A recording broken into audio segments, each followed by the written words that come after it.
Do you think I'm a mafia don? Real estate అంటే political power. Politics has become very expensive these days. అది కొన్నంత వరకే ఉంటుంది, కొన్న తర్వాత నాకు అది కిక్ అనిపించదు.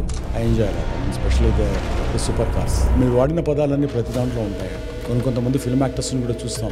You need have some fundamentals లేని వాళ్లకు, ఎథిక్స్ లేని వాళ్లకు అండ్ సొసైటీ మీద రెస్పాన్సిబిలిటీ, అకౌంటబిలిటీ లేని వాళ్లకు ఎవరు కూడా ఏ ఇండస్ట్రీలో కూడా నిలబడడానికి ఛాన్స్ లేదు.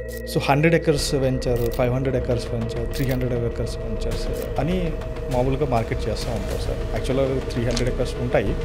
But how do you pull these huge land sir? Because 100 acresకి ఒకళ్ళకే ఉండదు కదా సార్, అది it's against the law. So land acquisition is an art. అందుకని నా ఏ ప్రాజెక్ట్ అయినా నేను ఫస్ట్ కాంపౌండ్ కట్టేస్తాను. కొన్నిసార్లు మనం కొంచెం స్మార్ట్నెస్ కూడా ఉపయోగించాల్సి వస్తుంది. ఈ ల్యాండ్ ఆడుకున్నటువంటి రిక్వైర్మెంట్ వేరు, ఆ ల్యాండ్ ఆడుకున్నటువంటి రిక్వైర్మెంట్ వేరు. We never used to call the landlord to our office. Hundreds of times. Fools will lose the money in real estate. Otherwise, nobody is going to lose the money in real estate. మీరు real ఎస్టేట్లోకి రావాలనే ఎందుకు అనుకున్నారు sir? ఎవరైనా ఏదైనా పని చేయాలన్నప్పుడు scope అని ఎత్తుకుంటాం మనం. The first project 467 acres single layout, first time in south India. Land ఎక్కడైతే మనం అతను కొనాలనుకుంటాడో ఫస్ట్ నువ్వు ప్లాట్గా ఇన్వెస్ట్మెంటా లేకుంటే నువ్వు హోమ్ కోసం అనేది ఫస్ట్ ఆలోచించాలి. సో ఈరోజు మన పాడ్కాస్ట్ గెస్ట్గా వచ్చేది వెరీ వెరీ స్పెషల్ గెస్ట్ అనమాట. సో తన లైఫ్ని 2000తో స్టార్ట్ చేసి today he has built an empire where it is valuation around more than 2000 crores anamata. So if you look at the Hyderabad real estate industry, he is the one of the pillar. Today we are having with us Dr. Lion Kiran garu. Hi sir. Hello. Welcome to What the Fish by Feroz sir. Thanks for accepting. It's my pleasure. Actually మీకు message చేసినప్పుడు I thought you're not going to reply because I am going to start from the zero. మీరు వెంటనే మీరు reply ఇచ్చేసరికి I was like నేను ఇంకా completely in different mood sir. It's giving me complete boosting sir for me. So before we're starting sir, I had a experience with you. You might not remember that, but still 2018 లో sir. So we met 3 times sir. Each time we had a discussion around 30 minutes. We had a discussion. So first time when your secretary called me, we met in a house where it was a penthouse sir. Okay. ఒక 6-7 members files పట్టుకొని నుంచొని ఉన్నారు sir. కూర్చున్నాను. Just introduce my self. I started pitching sir. నేను అది చేస్తాను, ఇది చేస్తాను, సోషల్ మీడియా మార్కెటింగ్, ఆ ప్రాజెక్ట్ చేస్తాను. మీరు స్లోగా జేబులోంచి మొబైల్ తీసి ఇలా చూపించి I'm giving you 45 seconds, convince me, take the project అన్నారు. నేను ఇంకా సచ్చింద్ర గొర్రె అనుకున్నాను సార్. సో నేను ఏం చెప్పానో తెలియదు, మీరు ఏం చూసారో తెలియదు. బట్ నేను 45 seconds ఆగకుండా నాకు మైండ్లో ఏముందో తెలియదు sir. That was the first moment where I'm meeting a very corporate client sir. So I had a good experience handling the real estate projects. But మీ గురించి ఆర్టికల్స్ చదివాను, but still I don't know how you are going to be, how I need to dress up. ఇది basic sense లేకుండా డైరెక్ట్గా వచ్చేసాను sir. After that ఇమీడియట్గా 45 secondsలో మీరు ఆపేసి go and visit the Shamshabad project అన్నారు. సో నేను మా ఫ్రెండ్స్ కాల్ చేసి ఇలా కలిసాను, ప్రాజెక్ట్ వచ్చింది అని కొద్దిగా ముందుకు నడుచుకుంటూ వెళ్ళి అక్కడ ఒక వస్తువు ఉంది సార్. దాన్ని జస్ట్ అలా టచ్ చేశాను sir. I was in heaven kind of feeling వచ్చింది సార్ దాన్ని టచ్ చేస్తే. It's a Rolls Royce sir. That was the first time. Sir ఎప్పుడు తీసుకున్నారు సార్ అది? It's about 4-5 years back. Okay, అప్పుడు 4-5 years సార్. అప్పటికి 2 years. Okay, about 2 years back. Cars అంటే this are all passion. అది కొన్నంత వరకే ఉంటుంది, కొన్న తర్వాత నాకు అది కిక్ అనిపించదు. So I used almost all అంటే నేను కొన్నాయి కానీ నేను బయటకు వెళ్ళినప్పుడు నేను తిరిగిన కార్లు కానీ it's all you know the toys. I mean big boys toys అంటారు కదా. సో ఆ మెషిన్స్లో I enjoy a lot. I mean specially the super cars. Okay okay. So I have Hummer, I have Lamborghini Urus. Okay. And Hummer కూడా ఇప్పుడు దాన్ని ఇంకా కొంచెం modify చేయించేసి ఢిల్లీలో తెప్పిస్తున్నాను దాన్ని. ఓహో. Okay sir. Sir, before we are going into the topic, so I have a ice breaking question sir. So my question is like, so నార్మల్గా real estate అంటేనే మనకు ఒక టైప్ ఆఫ్ ఐడియా ఉంటుంది సార్. సో రియల్ ఎస్టేట్ అంటే political power, real estate అంటే black money, real estate అంటే mafia, real estate అంటే goondas, rowdies ఇవి ఉంటాయి. ఇది జనరల్గా ఒక పర్సెప్షన్ మార్కెట్లో ఉంది sir. If you take middle class people are lower middle class people, వాళ్ళని రియల్ ఎస్టేట్ అని అంటే వాళ్ళు ఈ విధంగానే ఆలోచిస్తారు sir. How do you respond to that sir? నేను ఎలా రెస్పాండ్ అవుతాను అని అంటే, I tell you one small story. I'm in to this industry. అంటే నేను ఎన్ని చేసినా, ఎన్ని రకాల ఏది మాట్లాడినా, మిగతా ప్యాషన్ గురించి ఎన్ని చెప్పినా కూడా I'm a realtor. Okay, so nobody is going to talk wrong about their own profession. Okay, ఒకవేళ ఇది కనుక ఒక నిజంగా మాఫియా సామ్రాజ్యం అయి ఉంటే, ఇది గుండాలకు నిలవయ్యి ఉంటే డెఫినెట్గా నేను ఇందులో ఉండేవాడిని కాదు. True sir. అంటే ఒకవేళ కనుక నేను క్యాప్టెన్ ఆఫ్ దిస్ ఇండస్ట్రీ అనుకుంటే, I proudly say that you know ఈ ఇండస్ట్రీలో నాకంటూ ఒక రోల్ ఉంది అని మటుకు నేను డెఫినెట్గా అనుకుంటాను. అండ్ ఇండస్ట్రీ కూడా నాకు రికగ్నిషన్ ఇచ్చింది. అది true sir. They are thousands of people maybe, but I have my own place in this real estate world. Lion Kiran అనేది ఒక ప్లేస్ అనేది అయితే ఉంది డెఫినెట్గా. I created my own marks in this industry. So అలాంటప్పుడు ఇంత భయంకరంగా ఉన్నప్పుడు దానికి, సో అలాంటి మనిషినే నేను అయి ఉన్నప్పుడు నాకు అలాంటి రికగ్నిషన్ కానీ, అలాంటి సోషల్ రికగ్నిషన్ కానీ నాకు వచ్చి ఉండేది కాదు కదా. True sir. So I'm an example. I tell the people that if it is a mafia, do you think I'm a mafia don? Have I ever acted like a mafia don? Okay, if I'm a goonda, did I do anything like goonda? ఇది దీంట్లో ఉందా? లేదా black money అంటే can I emerge as a corporate? No, right? So డెఫినెట్గా ప్రతి ఇండస్ట్రీలో మీరు వాడిన పదాలన్నీ ప్రతి దాంట్లో ఉంటాయండి. ఓకే, గుడ్ అండ్ బ్యాడ్ ప్రతి దాంట్లో ఉంటుంది. బట్ ఒకప్పుడు ఇలాంటి వాటన్నిటికీ కొంతకాలం నడిచింది. But I tell you one thing frankly, A industry తీసుకున్నా కూడా ఇలాంటి నెగిటివ్ పర్స్పెక్టివ్స్ తోటి స్టార్ట్ అయిన ఏది కూడా నిలబడదు. Okay, nothing. అంటే ఏది లాంగ్ స్టాండింగ్లో ఉండాలనుకుంటే ఎవరికి కూడా, కొంతమంది ఫిల్మ్ యాక్టర్స్ని కూడా చూస్తాం, చాలా నెగిటివ్గా, చాలా రఫ్గా, చాలా అగ్రెసివ్ స్టేట్మెంట్స్ ఇచ్చి కొంత నిలబడాలని. That will give you only a push. Okay, ఆ తర్వాత కనుక రియలైజ్ అయ్యి వాళ్ళు దాన్ని స్ట్రీమ్ లైన్ చేసేసుకొని నార్మల్సీకి రాకపోతే they are out of the frame. Sir, out of the frame అయిపోతారు డెఫినెట్గా.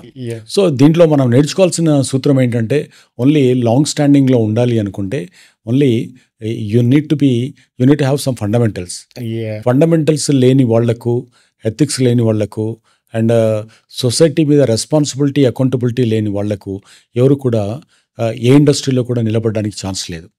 True sir. సో ఈ రియల్ ఎస్టేట్ కూడా ఏంటంటే, దీంట్లో obviously India is a populated country. India is emerging country and neo rich circle పెరుగుతున్నారు. యూత్ అంతా కూడా చాలా ఎక్కువగా ఉన్నారు. అండ్ యూత్కు ఉన్నటువంటి స్కిల్ సెట్ కూడా పెరుగుతుంది. అదే టెక్నికల్ సైడ్ కానీ, టెకీస్ లాగా కానీ, అండ్ నాన్ టెకీస్లో ఉన్నటువంటి మిగతా దాంట్లో కూడా we have our own mark. So అది పెరుగుతూ వస్తున్నప్పుడు ఏమవుతుందంటే, we're generating huge cash flows. కంట్రీకి చాలా వెల్త్. మనం ఏది స్టేట్మెంట్ లేకుండానే మనము 5 trillion 6 trillion డాలర్ గురించి మనం మాట్లాడడం, ఎకానమీ గురించి మాట్లాడడం. ఎప్పుడైతే ఇది నడుస్తుందో ఆబ్వియస్లీ మనకు ప్రతివాడు డబ్బులు వచ్చిన తర్వాత ఆలోచించేది, you wanted to have a nice home, because that is the symbol of his status. Okay, not the car or not anything. Okay, car మీరు ట్యాక్సీలో కూడా వెళ్ళొచ్చు, బట్ ఇల్లు అనేది మటుకు మా ఇల్లు ఎక్కడ ఉందో తెలుసా, నాది సొంతం ఇల్లు ఉందని చెప్పుకోవడం అనేది ఉంటుంది. కాబట్టి సో అది రియల్ ఎస్టేట్ అనేది ఒక ఐడెంటిటీ అవుతుంది. రియల్ ఎస్టేట్ అనేది మనం చిరునామా అంటాం కదా తెలుగులో. సో మీ చిరునామా అనేది మీకు చాలా ఇంపార్టెంట్. రైట్? సో మీ చిరునామా, మీ సిగ్నేచర్, అంటే మీకున్నటువంటి సంతకం రెండు దాదాపు దగ్గర సంబంధాలు ఉన్నటువంటి రెండు కూడా. True sir. You are the best example, sir, when it comes to this kind of perception, where you have started with the 2000 and where you have built entire empire of 2000 crores. You are the best example, what I can say. But I just want to clear the perception. So that's the reason I have asked that question. Thank you. Yeah, it's good. And when it comes to the, sir, so you are having a very big ventures. So even in the market where I had experience in terms of the providing social media marketing. So 100 acres venture, 500 acres venture, 300 acres ventures అని మామూలుగా market చేస్తూ ఉంటారు sir. యాక్చువల్గా 300 acres ఉంటాయి. But how do you pull these huge land sir? Because 100 acresకి ఒకళ్ళకే ఉండదు కదా సార్, అది it's against the law. Hundreds, sometimes even hundreds of people will be there. Okay, how do you accommodate that facility sir? ఒకేసారి 100 మెంబర్స్ని మనం ఎలా పుల్ అవుట్ చేస్తాం? Is that any process is there sir? True. So land acquisition is an art. Okay అన్నిటికంటే biggest challenge ఏంటంటే land acquisition. Okay తర్వాత marketing చేయాలంటే మనం రకరకాల మనుషులు ఉన్నారు, థర్డ్ పార్టీస్ ఉన్నారు, ట్రూ. అండ్ ఛానల్ పార్ట్నర్స్ను బయట నుంచి తీసుకొచ్చేయచ్చు, లేదా తీసుకున్న తర్వాత మనం ఎవరికైనా ఏది కాకపోతే ఎవరికైనా అమ్మేయచ్చు. True sir. ఓకే, బట్ మిగతా ల్యాండ్ ఎక్విజిషన్ తర్వాత ఉన్న ప్రాసెస్ అంతా ప్రొఫెషనల్స్ను మనం హెల్ప్ తీసుకోవచ్చు. Yeah true sir. ఆర్కిటెక్ట్స్ని తీసుకోవచ్చు, కాంట్రాక్టర్స్ని తీసుకోవచ్చు, అండ్ బిగ్ 5 కంపెనీస్ కూడా ఇవాళ రేపు ఇన్వాల్వ్ అయినాయి. CBRE, CNW, కుష్మన్ and వర్క్ఫీల్డ్, honest and వీళ్ళంతా కూడా రియల్ ఎస్టేట్ మార్కెటింగ్లో ఉన్నారు. ఇవన్నీ తీసుకోవచ్చు. మనకు చాలా ఇంపార్టెంట్ అయినది ఏంటంటే ల్యాండ్ ఎక్విజిషన్. ల్యాండ్ ఎక్విజిషన్లో మనం అనుకుంటున్నది ఇప్పుడు మనం ఇండియాలో biggest challenge civil cases. True sir. So ఇవన్నీ కూడా మా రియల్ ఎస్టేట్లో ఉన్నటువంటి ఎక్విజిషన్లో ఉన్నటువంటి ఫెయిల్యూర్స్ తోటి వచ్చినాయి ఇవన్నీ కూడా. Okay, can you believe we're more than 7,000 acres of land నేను కొన్నాను, దాదాపు అమ్మాను. Still I hold about more than 2,000 acres land నా చేతిలో ఉంది. ఇంకా 2,000 acres. 3,000 acres దాకా ఉంది నా దగ్గర. ఓకే, సో వీటిని తీసుకుంటున్నప్పుడు మీకు అర్థం కావాల్సింది ఏంటంటే దీంట్లో అంటిల్ అండ్ అన్లెస్ ఈ సైన్స్కు సంబంధించినటువంటి మీరు ఎక్స్పర్ట్ అవ్వకపోతే, ఓకే, ఇది ఒక రియల్ ఎస్టేట్ అనేది ఒక సబ్జెక్ట్, ఒక సైన్స్ అనుకుంటే ఆ సైన్స్కి సంబంధించినటువంటి ఎక్స్పర్టీస్ మీకు రాకపోతే it's a very difficult to move forward. Okay, because మీరు తీసుకున్న తర్వాత మీ మీద డిపెండ్ అయ్యేదాన్ని మీరు B2Bలో ఉంటే మీరు వాళ్ళ నుంచి తీసుకుంటే, మీరు ఒకవేళ డిస్ట్రిబ్యూట్ చేస్తే B2Cలో హండ్రెడ్స్ ఆఫ్ పీపుల్ వాళ్ళు బ్లైండ్గా మీరు ఇచ్చేటువంటి కలర్ఫుల్ బ్రోచర్స్, కలర్ఫుల్ క్యాటలాగ్స్నో కాదు అది. సో దానికి సంబంధించినటువంటి శాంటిటీ, దానికి ఉన్నటువంటి title, so that is very important. Okay okay okay, so ఆ ఎక్విజిషన్లో మనం ఏం చూడాలి అంటే చాలామంది లాయర్స్ ఈవెన్ గవర్నమెంట్ ఎక్విజిషన్ చేసిన తర్వాత పెద్ద కార్పొరేట్స్ కూడా ఎక్కడ ఫెయిల్ అవుతున్నాయి. ఎందుకు ఫారిన్ కంట్రీస్ వాళ్ళు మన దగ్గరికి వచ్చి ఫస్ట్ ఛాలెంజ్ ఏంటంటే వాళ్ళకి మార్కెటింగ్ ప్రాబ్లం కాదు, ఏది కాదు, only acquisition is a challenge. So ఈ ఛాలెంజ్ను ఫేస్ చేయాలనుకుంటున్నప్పుడు దానికి ఉన్నటువంటి రంగు, రుచి, వాసన, దట్టు ఉన్నటువంటి ఎసెన్స్ని మనం ఎలా తీసుకోవాలి, ఏ రకమైనటువంటి ప్రివెంటివ్ మెజర్స్ని మనం తీసుకోవాలి. ఈవెన్ ఏదైనా ఛాలెంజ్ వచ్చినప్పుడు even you know it may go to the lower courts నుంచి సుప్రీంకోర్టు దాకా పోతుంది. ప్రతి చోట వాళ్ళు చూసుకునేది, వాళ్ళు అక్కడ వచ్చిన జడ్జెస్ ఫిజికల్గా వచ్చి వెరిఫై చేయరు. Will go through some papers, some evidences. ఆ ఎవిడెన్సెస్కు సంబంధించింది ఏం ఉండాలనుకుంటే కరెక్ట్గా ఉంటే మీరు బ్యాక్వర్డ్ ఇంటిగ్రేషన్ ఎలా చేసి చూడాలి మీరు. ఓకే, అందుకని నా ఏ ప్రాజెక్ట్ అయినా నేను ఫస్ట్ కాంపౌండ్ కట్టేస్తాను. ఏ ప్రాజెక్ట్ అయినా కూడా అది ఒక ప్రాజెక్ట్లో నా దగ్గర దాదాపు 600 మంది ల్యాండ్ లాట్స్ ఉన్నారు. సో అందులో ఒక్కడు ఇవ్వకపోయినా కూడా మళ్ళీ అందులో కాంపాక్ట్ బిట్గా కాదు, మనకు 1 acre, 2 acres, 3 acres, 5 acres లాగా ఉన్న వాళ్ళు అందరూ చాలా మంది ఉన్నారు. ఓకే, సో అలాంటి వాటన్నిటిని ఎక్వైర్ చేయాలనుకున్నప్పుడు ఆ కాంపాక్ట్ బిట్గా తీసుకురావాలనుకుంటున్నప్పుడు మనం దానికి కొన్నిసార్లు మనం కొంచెం స్మార్ట్నెస్ కూడా ఉపయోగించాల్సి వస్తుంది. బికాజ్ పాత రోజుల్లాగా లేదు. రైతులు కూడా ఏంటంటే వాళ్ళది కూడా తప్పు కాదు, బట్ సిచ్యువేషన్ వాళ్ళు ఎన్కాష్ చేసుకోవాలనుకుంటారు. అంటే ప్రతి ఈ ల్యాండ్ లాడుకున్నటువంటి రిక్వైర్మెంట్ వేరు, ఆ ల్యాండ్ లాడుకున్నటువంటి రిక్వైర్మెంట్ వేరు. సో వాళ్ళతో ఎలా హ్యాండిల్ చేయాలి, క్లయింట్ని హ్యాండిల్ చేసిన దానికంటే కూడా ల్యాండ్ లార్డ్ను, అంటే ఇక్కడ మీరు క్లయింట్ మీకు అవుతే మీరు ఇంకొకళ్ళ క్లయింట్ అయినప్పుడు అది అక్కడ ప్లే చేయాల్సినటువంటి రోల్ ఎలా ఉంటుంది, వాళ్ళని కన్విన్స్ చేయడానికి వాళ్ళకు. అందుకనే ల్యాండ్ లార్డ్ అంటాం మనం. ఆ భూమిని ఇచ్చేటువంటి ప్రభువు లాంటి. సో వాళ్లకు మాకున్నటువంటి, అంటే ఓల్డ్ స్కూల్ నుంచి కనుక తీసుకుంటే we never use to call the landlord to our office, we use to go to their house.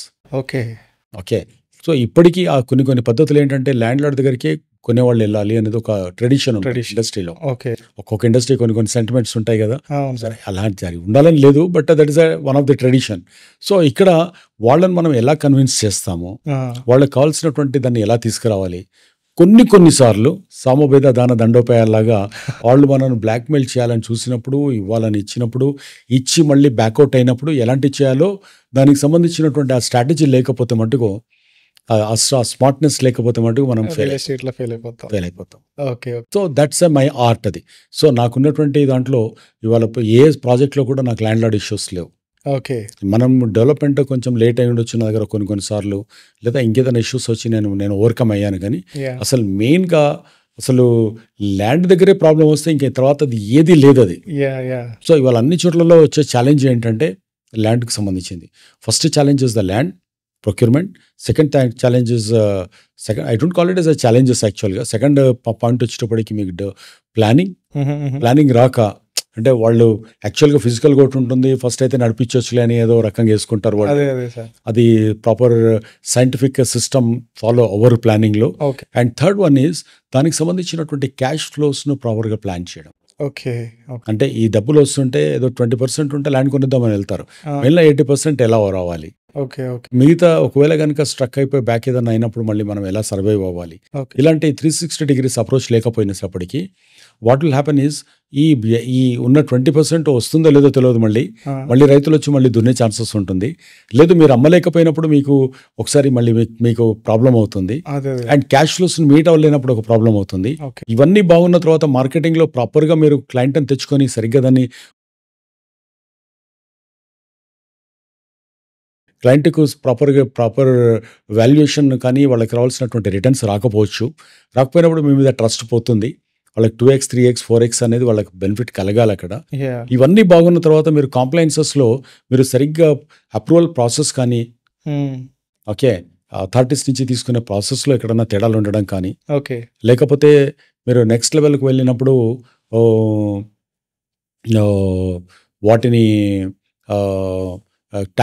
టాక్సేషన్లో కానీ ఓకే. మీరు ప్రాపర్గా చేయనప్పుడు అక్కడ ఏదైనా స్ట్రక్ అయినప్పుడు ఎలా ఉంటుంది అనేది కూడా వచ్చే ఛాన్సెస్ ఉంటుంది. సార్ మీరు ఎప్పుడైనా ఇలాంటి ఇష్యూ అని ఫేస్ చేశారు sir, where you are trying to acquire huge land but one guy is restricting not to cell?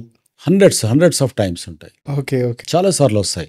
Land acquisition అనేటప్పుడు మనం ప్లాన్ చేసుకుంటున్నప్పుడు మనకు రైతుల నుంచే రావచ్చు, అక్కడ ఉన్నటువంటి లోకల్ పొలిటికల్ ప్రెషర్స్ నుంచి రావచ్చు, మనకు వస్తాయి. There is a huge demand ఉంది మనకు. ల్యాండ్ అనేది స్కేర్ కమోడిటీ కాబట్టి ఉంటుంది. ఆబ్వియస్లీ క్విక్ మనీ కావాలంటే ఇండియాలో ఉన్నటువంటి one of the thing is earlier మనం కనుక తీసుకున్నప్పుడు మనకు మైనింగ్ అని రకరకాలు ఉండేది. బట్ ఇప్పుడు వచ్చేటప్పటికి అర్బన్ ఏరియాస్లోకి వచ్చేటప్పుడు అర్బనైజేషన్ పెరిగిన తర్వాత it's a more of real estate. కాబట్టి ఆ రియల్ ఎస్టేట్లో మనకు ఎలాంటి డిమాండ్ ఉంది అని తెలిసిన తర్వాత and two much of escalation places మనం చూసాం. అంటే ఇవాళ 1 కోటి చెప్పింది 1.5 కోటి చెప్తుంటారు, 2 కోట్లు చెప్తుంటారు అని ఉన్నప్పుడు అక్కడ మనకు కొంచెం మార్జిన్స్ ఎక్కువ కనపడి, అంటే ఇప్పుడు లేదనుకోండి, ఇప్పుడు చాలా క్యాపిటల్ ఇంటెన్సివ్ అయిపోయింది అది. ఒకప్పుడు ఎలా ఉండే అంటే చాలా ఈ త్రో ప్రైసెస్లో ఉన్నప్పుడు అప్పుడు పొజిషన్లో ఉండో లేకపోతే ఏదో పాత అగ్రిమెంట్ పట్టుకొని వచ్చో అలాంటి కొన్ని ఉండేటి. సో అది ఆ ఎక్విజిషన్ టైంలో మనకు ఉన్నటువంటి టాలెంట్ని బట్టి ఇవన్నీ మనం వర్క్ అవుతూ వచ్చాము. చాలా జరిగాయి, చాలా పొలిటికల్గా కానివ్వండి, లోకల్ ఉన్నటువంటి లీడర్స్ తోటి కానీ, రైతులు తిరగబడినప్పుడు కానీ, అంటే ఇస్తామంటారు, డబ్బులన్నీ తీసుకుంటారు, మొత్తం డబ్బులు వచ్చినాక మళ్ళీ కూతురు అని ఇంకోటనో వస్తాయి. But the God's grace we have a strong the networking ఉంది. And what you call that subject ఉంది మన దగ్గర, వాళ్ళని ఎలా హ్యాండిల్ చేయాలి ఎలాంటిది అనేది. కాబట్టి అలాంటి ఇష్యూ కానీ ఇష్యూస్ వచ్చాయి, బట్ వాటిని ఓవర్కమ్ అయితే వచ్చాం. ఓకే సార్, మీరు మాట్లాడుతూ పొలిటికల్ ప్రెజర్ అని చెప్పాను, ఏదైనా డైరెక్ట్ ఏదన్నా ఫేస్ చేశారా సార్? చాలా వస్తాయండి లోకల్గా ఉన్న వాళ్ళలో. అంటే పొలిటికల్గా అంటే మినిస్టర్స్ నుంచి, గవర్నమెంట్ నుంచి కాదు, లోకల్లో ఉన్నటువంటి వాళ్ళ నుంచి కొంతమంది పొలిటీషియన్స్ అని చెప్పుకునేటువంటి కొంతమందితో నుంచి వస్తుంటాయి అవన్నీ కూడా. Because even for the politics he's become very expensive these days. పాపం వాళ్ళు కూడా ఏం చేయాలి, డబ్బులు ఎక్కడి నుంచో రావాలి అని అంటే, సో ఈజియెస్ట్ మెథడ్ ఏంటంటే ఎక్కడన్నా దేంట్లో ఉన్న మనకి ఏదన్నా ఉన్నప్పుడు పొలిటికల్ సర్వైవ్ కావాలంటే క్యాష్ కావాలి లేదా డబ్బులు కావాలి. కాబట్టి ఇది వన్ ఆఫ్ ది వేగా ఎంటర్ అవ్వాలని చూస్తూ ఉంటారు. But if you are weak then they will ride on you. It's all about money sir, or they want to save the land? అంతే కదా, ఇంకేం ఉండదు, మనీ అంతే. సార్ ఇక్కడ మనం మాట్లాడుకున్నట్టు మీరు ల్యాండ్ అక్విజిషన్ చేస్తారు, not about you sir, but lot of people. But I had that real ఎస్టేట్లో నష్టాలు చూసిన వాళ్ళని కూడా చూశాను సార్. రియల్ ఎస్టేట్లో ఇంత పోగొట్టుకున్నాను అని చెప్తూ ఉంటారు సార్. అంటే మీరు You are purchasing in a lower rate and selling it in a higher rate by dividing the entire land into plots, sir. So how you are getting the losses in this industry? Not about in general, I'm asking. అంటే I call them as a fools. Fools. Fools Okay. will lose the money in real estate. Oh. Only fools will lose the money in real estate. Okay. Because if మీకు అసలు అక్కడ market assessment ఉంటే, market study చేయకుండా, okay, market study చేయకుండా మీరు over pricing పెట్టి కొన్నప్పుడు number 1.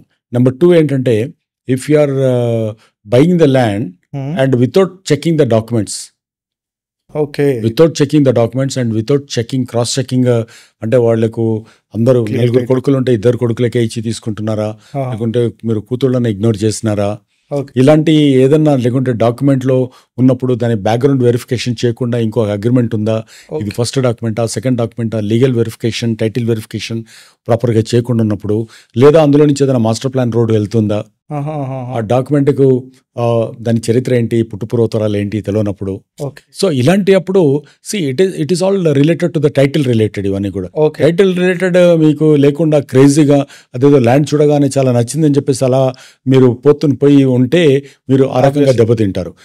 మూడోది, మీ క్యాష్ ఫ్లోస్ మీద మీ కంట్రోల్ లేనప్పుడు, అంటే నా దగ్గర 100 రూపాయలు ఉన్నప్పుడు నేను 100 రూపాయల మెటీరియల్ కొంటాను, లేదు నాకు మార్కెటింగ్ కెపబిలిటీ ఉంటే నాకు 50-60 ఉంటుంది, మిగతా దాన్ని మార్కెటింగ్ చేయగలుగుతాను అనుకుంటాను. Most of the people what they do is, మన ఎజంప్షన్లోకి వెళ్తారు, ఇల్యూజన్లో ఉంటారు, ఒక భ్రమలలో బతుకుతారు వాళ్ళు.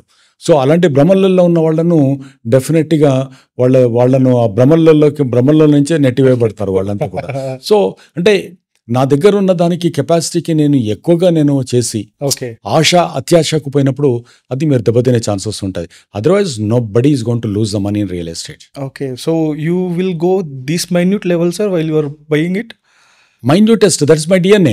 Okay. Real estate is my breathing, my DNA.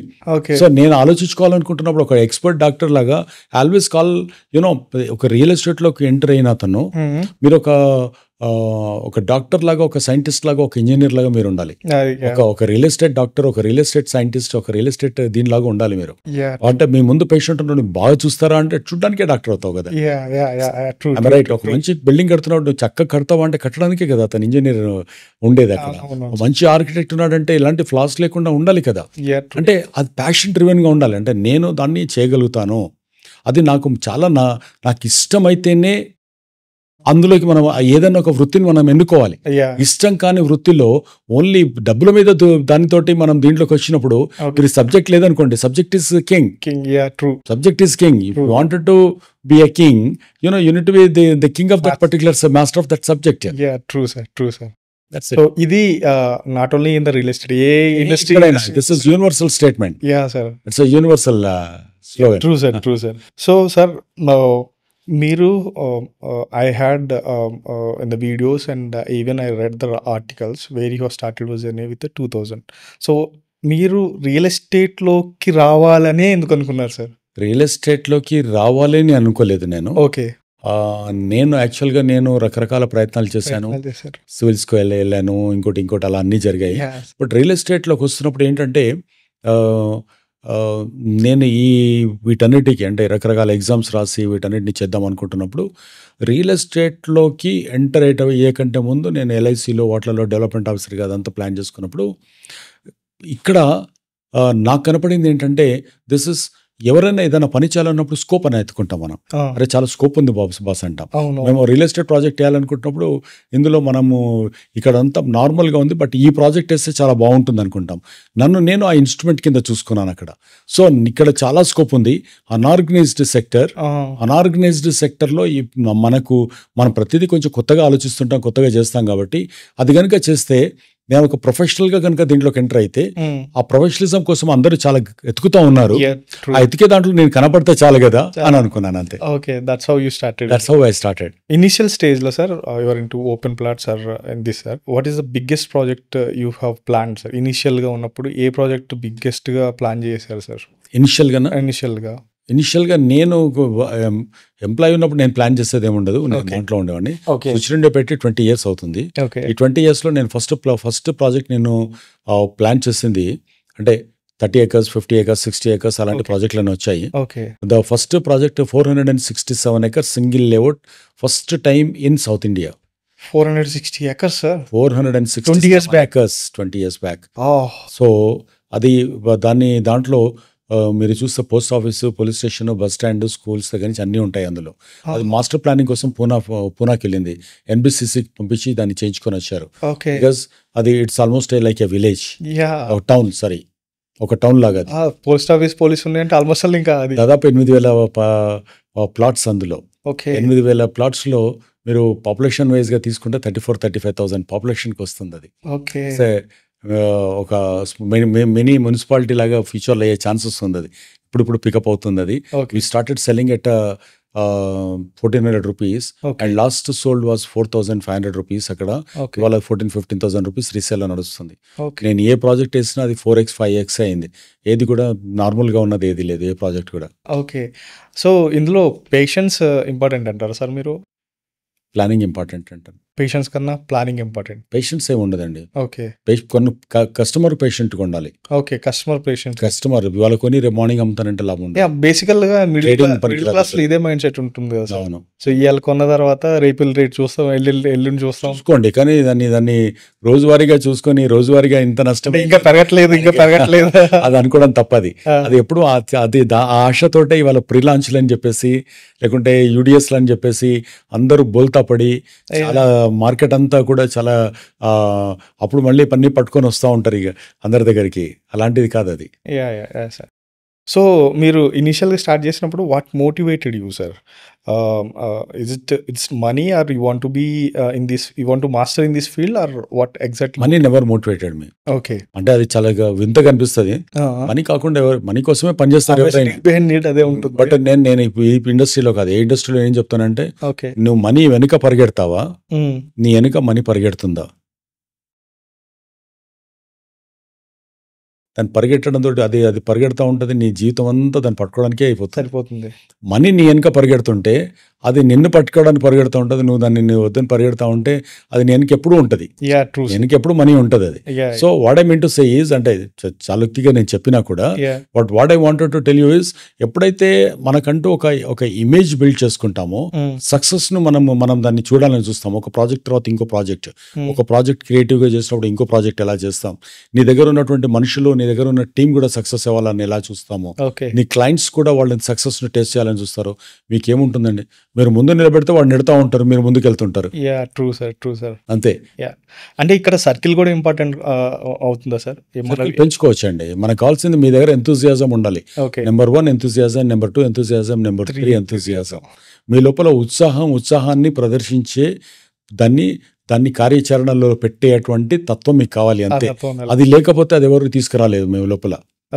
అది తీసుకురావడం ఉండదు. మీ దగ్గర ఉందనుకోండి, మీరు క్లయింట్స్ ఎత్తుకుంటారు. మీరు ఉందనుకోండి, మీరు ఎవరినైనా కన్విన్స్ చేయగలుగుతారు. So what you need is, అది తీసుకొచ్చి మనం ఇంజెక్ట్ చేయలేం. True sir. సో నార్మల్గా ఇక్కడ నాకు ఒక డౌట్ ఉంది సార్. మీరు వెంచర్ వేసుకున్న తర్వాత how do you decide the గజం price sir? What is it market influencing the gazam price, or any other factors are influencing gazam price? There are scientific మెథడ్లో ఆలోచించాలంటే ఫస్ట్ మనం ల్యాండ్ ప్రొక్యూర్మెంట్, ల్యాండ్ కొన్న తర్వాత కాదు, land కొనకంటే ముందే అక్కడ ఏ rate వెళ్తుంది, నేను ఏ రేటుకి ల్యాండ్ కొనాలి ఉంటుంది. For example, if I wanted to sell this mike, example I'm telling you,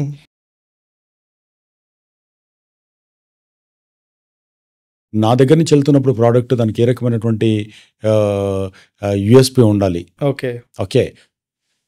comparatively అక్కడ ఉన్నటువంటి రేట్లు ఏది నడుస్తున్నాయి. నేను అది for example this is about 2,000 rupees ఉంటే నేను 1,800 పెట్టాలా, 2,200 పెట్టాలా, నేను 3,000 4,000 పెట్టాలనుకున్నప్పుడు అంత నిష్ సర్కిల్కు నేను తీసుకురాగలుగుతాను. అంటే ఇది కంప్లీట్లీ కంప్లీట్గా ఆ ఎక్స్ట్రీమ్ ప్రీమియం ప్రోడక్ట్ లాగా నేను మార్చగలుగుతానా అని చూస్తాం కదా. అట్లాగే ఇక్కడ కూడా ఏంటంటే, మనం ఏదైతే ల్యాండ్ తీసుకోవాలనుకుంటున్నామో అక్కడ ఒక 50 లక్షల ఎకరం చెప్తున్నారండి అని అన్నారు అనుకోండి ఎగ్జాంపుల్. సో 50 లక్షలు అన్నప్పుడు ఇమీడియట్గా దానికి మనకు 2,800 to 2,900 స్క్వేర్ యార్డ్స్ వస్తే స్క్వేర్ యార్డ్ ఎంత పడుతుంది మనకు? ఓకే. అది నిజంగా అక్కడ మనకు మార్కెట్లో ఉన్నటువంటి రేట్లలో ఎంత అమ్ముతున్నారు. ఓకే. సో మీ డెవలప్మెంట్ కాస్ట్ ఏంటి, మీ కంప్లైన్సెస్ ఏంటి, మీకు మీ రిటర్న్ ఆన్ ఇన్వెస్ట్మెంట్ ఏంటి, దాని మీద లోడ్ పడేటువంటి అదర్ ఎక్స్పెన్సెస్ ఏంటి అనేది ప్రతి ప్రోడక్ట్కు కాస్టింగ్ అనేది ఒకటి ఉంటుంది. Okay. For any product the cost accounting is very very important. Okay. So ఇక్కడ కూడా మనకు ఆ కాస్టింగ్ అనేది చాలా ఇంపార్టెంట్ ఇక్కడ. ఓహో! కానీ మనం మామూలుగా ఏం చేస్తారంటే రియల్ ఎస్టేట్లో ఉన్న వాళ్ళకు అది ఒక బాల్ పాత్ ఫిగర్ మీద వెళ్ళిపోతారు. అంటే అదొక రఫ్ దీని మీద వెళ్ళిపోతారు. అంటే మనకు అది ఎంత పడుతుంది, ఒక 2,000 రూపాయలు స్క్వేర్ ఫీట్ పడుతుంది, ఇంకో 500 దీనికి వేసుకో, 500 దానికి వేసుకో అని కాకి లెక్కలు చెప్పేస్తారు. అది కాదు, అది కరెక్ట్గా ఉండకూడదు. Should make a proper formatting ఒకటి ఇంపార్టెంట్. సైంటిఫిక్గా మనం రాసుకోవాలి, ఇది తీసుకుంటున్నాను, ఓకే, ఇది దీని కాస్ట్స్ నేను మొత్తంగా నేను బిల్స్ ఆఫ్ క్వాంటిటీ మనం ఎట్లయితే బిల్డింగ్లో ఉంటుందో ఇక్కడ డీటెయిల్డ్ ప్రాజెక్ట్ రిపోర్ట్ అనేది మన దగ్గర ఉందా, ఓకే, ఆ క్యాష్ ఫ్లోస్ ఎలా ఉండాలి, ఓకే, ఆ క్యాష్ ఫ్లోస్లో నేను ఇప్పుడు ఎంత కట్టాలి, తర్వాత ఏముంటుంది, ఆ ప్రాజెక్ట్ నేను ఎగ్జిట్ ఏంటి అనేది ఎగ్జిట్ చూసుకొని మళ్ళీ బ్యాక్ రావాలి. True sir. ఆ backward integration is very important. అన్నీ వచ్చిన తర్వాత సరే ప్లాన్ బి ఏంటి, ప్లాన్ బిలో ఇన్ కేస్ ఏదన్నా మనం ఫెయిల్ అయిపోయినప్పుడు ఇది నేను ఎలా సర్వైవ్ కాగలుగుతాను, స్క్రాచ్ లెస్గా నేను ఎలా ఉండగలుగుతాను, నా క్లయింట్స్ నా ఇన్వెస్టర్స్ కూడా దెబ్బతినకుండా ఎలా ఉంటారు, that is also equally important. Okay, okay sir. ఇప్పుడు మీరు ఇచ్చిన answer from the point of view a realtor sir. So from the point of view a customer, so అది ఆ ప్రైస్ కరెక్టా లేదా అని how he is going to analyse that sir? Any tips on that? Yeah డెఫినెట్గా అండి. ఇప్పుడు for example మనకు land ఎక్కడైతే మనం అతను కొనాలనుకుంటాడో ఫస్ట్ నువ్వు ప్లాట్గా ఇన్వెస్ట్మెంటా లేకుంటే నువ్వు ఓన్ హోమ్ కోసం అనేది ఫస్ట్ ఆలోచించాలి. చాలా మంది అది ఆలోచించారు, ఏదో ఉంది ఏదో మనం చేద్దాం అనుకుంటాం. బట్ నేను ఒకవేళ రియల్ హోమ్ సీకర్ అవుతే నేను నాకు అక్కడే ఎందుకు కొనుక్కోవాలి అనేది ఫస్ట్ ఆలోచించుకోవాలి. ఓకే, సో మీకున్నటువంటి బేసిక్ నెసెసిటీస్ అక్కడ ఉండగలుగుతున్నాయా, ఒక స్కూల్ ఉందా, ఒక ప్రొవిజన్స్ అవి ఇవి దొరికేటువంటి ఆ ప్లేసెస్ అన్ని సపోర్ట్ ఇన్ఫ్రాస్ట్రక్చర్ ఉందా, అక్కడ ఒక హాస్పిటల్ ఉందా, ఒక బస్ స్టాండ్ ఉందా, లేకుంటే ఇంకోటి ఒక ట్యాక్సీ, ఇంటికి ఎవరైనా వస్తే ట్రాన్స్పోర్టేషన్ మనకు అలాంటివి ఏమైనా ఉన్నాయా అనేది మనం ఫస్ట్ చూసుకోవాల్సి ఉంటుంది అక్కడ. తర్వాత నాకు అక్కడి నుంచి లాజిస్టిక్స్, నాకు మిగతా చోటికి పోవడానికి నాకు కనెక్టివిటీ ఎలా ఉందనేది రెండో చూడాలి. నా బడ్జెట్ ఎంత, నా బడ్జెట్ నా దగ్గర ఉన్నటువంటి 20 లక్షలు నాకు 50 లక్షల ప్లేస్కి పోయి నేను ఎంతసేపు తిరిగినా కూడా నాకు కాదు. Okay, if I'm a home seeker, నేను ఉండాలి అనుకుంటున్నప్పుడు ఒక రకంగా ఆలోచించాలి, ఇన్వెస్ట్ చేయాలనుకుంటున్నప్పుడు మట్టుకు ఫ్యూచర్ గ్రోత్ ఏరియాలకు పోయి మనం ఇన్వెస్ట్ చేస్తే మనకి ఎక్కువ రిటర్న్స్ వచ్చే ఛాన్సెస్ ఉంటుంది. ఆల్రెడీ గ్రోత్ దాంట్లోకి పోయి మనం అక్కడే కూర్చొని పెట్టుకోవాలనుకుంటే మనకు లాభం ఉండదు అది. ఓకే, డెఫినెట్గా ఈ ఏరియాలో రేపు పర్ క్యాపిటా ఇన్కమ్ ఇంత పెరుగుతుంది, నెలసరి తరసరి ఆదాయం ఇంత పెరుగుతుంది. పెరిగినప్పుడు మనం దీన్ని ఇలా మనం ఇక్కడ మనకు పెడితే మట్టుకు ఒక 5 yearsలో 1.5 times 2 times అట్లా మనకు అవ్వచ్చు అని దాంతో మనం బాల్ పాత్ ఫిగర్ తోటి మనం దాంతో మనం ముందుకెళ్ళవచ్చు అది. సో అప్పుడు ఏం చేయాలంటే సరౌండింగ్స్ ఏరియాస్లో ఉన్నప్పుడు మనం అక్కడ 5,000 నడుస్తుంటే వచ్చి 3,000 అడుగుతాం, 2,000 అడుగుతాం అంటే కాదు. అంటే అక్కడ ఎంతకు ఉంది, అక్కడ ఎకరం ఎంత ఉంది, ఇది ఎంత ఉంది, దానికి తగ్గట్టుగా నిజంగా వాళ్ళు ఇవ్వగలుగుతారా, ఇచ్చే ఛాన్స్ ఉంది అక్కడ. అంతేగాని బాబు నువ్వు చెప్పు మరి అది 20,000 ఎకరం గజం చెప్తున్నావు, నువ్వు 15,000 ఇస్తారంటే రా నా దగ్గరికి, సో యూఆర్ లూజింగ్ ఇట్. వాళ్ళు రాడు, నువ్వు కొనలేవు, ఇంకా కాదు అది. చాలా మంది క్లయింట్స్ ఏంటంటే ఇక్కడ మోసపోతారు. సరే ఎట్లాగో ఇలా ఉన్నాడు కదా అని చెప్పి ఇస్తామని చెప్తారు, అవన్నీ ఫేక్ వాళ్ళు ఇస్తారు, వాళ్ళు ఫేక్ వాళ్ళలో మోసపోతారు వీళ్ళు. సరే ఇక్కడ మోసపోతారంటే నాకు డౌట్ వచ్చి, నాకు ఒక క్లారిటీ ఇవ్వండి సార్. సార్ ఈ సేల్స్ పీపుల్ ఎవరైతే ఉన్నారో, I damn sure I agree that I got your point. So ఈ రియల్ ఎస్టేట్లో ఉన్న sales people they are masters in this field sir. So are they selling dreams or are they actually selling the future sir? Definitely they are selling dreams. Why not? Dreams అనేది ఉండాలి కదా నీకు. Dream అసలు మన మనుషులకు వచ్చినటువంటి problem ఏంటంటే dreams లేకపోవడమే. మీ కళను, మీకు అందమైన కళని చెప్పేవాళ్ళు, ఒక స్టోరీ చెప్పేవాళ్ళు కూడా ఇవాళ కావాలండి. సో ఇక్కడ కొంటే ఇలా జరుగుతుంది ఎలా జరుగుతుంది అనేది ఒక విజువల్ ట్రీట్ అనేది మనం ఇవ్వకపోతే, ఒక డ్రీమ్ అనేది ఇవ్వకపోతే కాదు, కాకపోతే దాంట్లో రియలిస్టిక్ ఉండాలి. నేను ఎంతమంది చెప్పినప్పుడు ఆ రియలిస్టిక్ గా ఉండాలి. అంటే ఈ పక్కన ఇదేదో వస్తుందండి, ఇక్కడ ఏదో రేపు ఒక 4 times అవుతుందండి, ఇవాళ మీరు 20,000 పెడితే 1,00,000 అవుతుందండి అంటే చెప్పేవాడు మనం ఫుల్ చేస్తే మనం ఫుల్ అవడానికి రెడీగా ఉంటే మీ ఇష్టం. Okay. So you should be conscious when you are buying something. మనను లేదండి వాడు ఏదో నన్ను మోసం చేశాడు అని ఏ ఇండస్ట్రీలో అనుకున్నా కూడా, ఓకే. ఎక్కడైనా లేదా నా ఫ్రెండ్ ఉండేనండి వాడు మా ఇద్దరం కలిసి పార్ట్నర్షిప్ చేసాము వాడు నన్ను మోసం చేశాడు అని అంటారు చాలా మంది. అవును, ట్రూ. మోసం ఎవరిని చేస్తారు? ఫుల్స్ చేస్తారు. True sir. చేస్తారు. నువ్వు మోసం అది ఇంకా చాలా గొప్పగా ఎందుకు బయటకు వచ్చి చెప్పుకోవాలి? నన్ను ఒకడు మోసం చేశాడు అని నువ్వు చెప్పుకుంటున్నావు అంటే మెల్ల నీ బోర్డు వేసుకుంటున్నట్టు నేను ఒక పెద్ద విధవను అని. కానీ సార్ అందరికీ ఆ లెవెల్ ఆఫ్ ఆ నాలెడ్జ్, ఆ లెవెల్ ఆఫ్ థింకింగ్ పవర్ ఉండదు కదా సార్. లెవెల్ అనేది తప్పండి, నేను లెవెల్ అనేది అవసరం లేదు. ఓకే. బట్ మీరు ప్రతి దాంట్లో ఏదన్నా చేస్తున్నప్పుడు మీరు ఒక కూరగాయలు కొంటున్నప్పుడు కూడా మీరు ఇలా తుంచి చూస్తారు, మీరు దాన్ని చూస్తారు, దాని కొన్ని ఉంటాయి కదా. అవును సార్. దానికి ఏదైనా పుష్టి ఉందా, పురుగు ఉందా, అది దాన్ని చూసుకుంటాం కదా, చేదుందా ఒగరుందా అని చూస్తాం కదా. సో ఇది కూడా మీరు ఒక ప్రాపర్టీ, అది ఒక జనరేషన్స్ ఉండే ప్రాపర్టీ ఇది. అవును సార్. ఒక కారు తీసుకుంటున్నప్పుడు మీరు టెస్ట్ డ్రైవ్ కేస్తారు, దాంట్లో మనం ఆటోమొబైల్ ఇంజనీర్లే మనం. అవును సార్. సో అది తప్పది. అంటే చాలా మంది ఏంటంటారంటే పాపం అమాయకులను చేస్తున్నారు. అసలు అమాయకులు అనేది ఏముంది దీంట్లోకి? మీరు తీసుకుంటున్నప్పుడు యూ కెన్ క్రాస్ వెరిఫై. ఈ రోజున మంచి సిస్టమ్ అనేది వచ్చింది, రెరా వచ్చేసింది, రిలేస్ రెగ్యులేటరీ యాక్ట్ వచ్చేసింది. ఓకే. సో దాంట్లో మీకు అవన్నీ సిస్టమేటిక్ అందులో ఉంటే కానీ మీరు ప్రాజెక్ట్ వేయలేరు. ఓకే, మీరు ప్రాజెక్ట్ పర్మిషన్ లేకుండా మీరు బయటికి రాలేరు. మీరు అది లేకపోతే ఎందుకు ఉంటారు? కొనొద్దండి. ఓకే. ఓకే. కానీ మనం ఎక్కువ కొంటాం. ఎందుకు కొంటాము? తక్కువగా వస్తుందని. మరి మీది మీ కర్మ. ఇంకా అంతే. Nobody can help you tomorrow. You don't go and blame anyone. Because మీకు ప్రతి వాడికి ప్రతి చిన్న విలేజ్ లో కూడా తెలుసు అప్రూవల్ అనేది ఉండాలి. గ్రామ పంచాయతీ లేఅవుట్లు వేసేసి హెచ్ఎండిఏ లాగా యాజ్ పర్ హెచ్ఎండిఏ నామ్స్ అంటారు. What you mean by as per HMDA norms? మనం అదేదో అంటాం కదా, మనం షారుఖ్ ఖాన్ లాగా ఉంటాడు కాబట్టి అంటే షారుఖ్ ఖాన్ అవుతాడా? కాడు కదా సార్. ఇక్కడ బేసిక్ నాలెడ్జ్ ఏముండాలి సార్ అంటే కొన్నిసార్లు మనం వింటూ ఉన్నాం, డబుల్ వెరిఫికేషన్ చేశారు, లేకపోతే ఒక ల్యాండ్ని వేరే వాళ్ళకి అమ్మేశారు, అదే సేమ్ ల్యాండ్ ఇంకొక వాళ్ళకి అమ్మేశారు. ఇలాంటి వెరిఫికేషన్స్కి ఏమన్నా మనకి అంటే నేనేమంటున్నా, లార్జ్ పార్సల్ తీసుకునే వాళ్ళకు అండ్ రా ల్యాండ్ కొనుక్కునే వాళ్ళకి అవసరం ఉంటుంది. అప్రూవ్డ్ లేఅవుట్ అనేది అనుకున్నప్పుడు అప్రూవ్డ్ లేఅవుట్ లో మీరు లేఅవుట్ లో ఆ layout copy sub register office లో ఉంటుంది. దానికి సంబంధించినటువంటి ఆ నెంబర్ తీసుకున్న తర్వాతనే వస్తుంది. అండ్ దాంట్లో ఏదైనా తప్పున్నా ప్రాబ్లం ఉన్నా కూడా రెరా పట్టుకుంటుంది. అండ్ రెరా ఈజ్ బెత్తం పట్టుకొని అక్కడ ఉన్నటువంటి ఒక మాస్టర్ అక్కడ ఉన్నారు.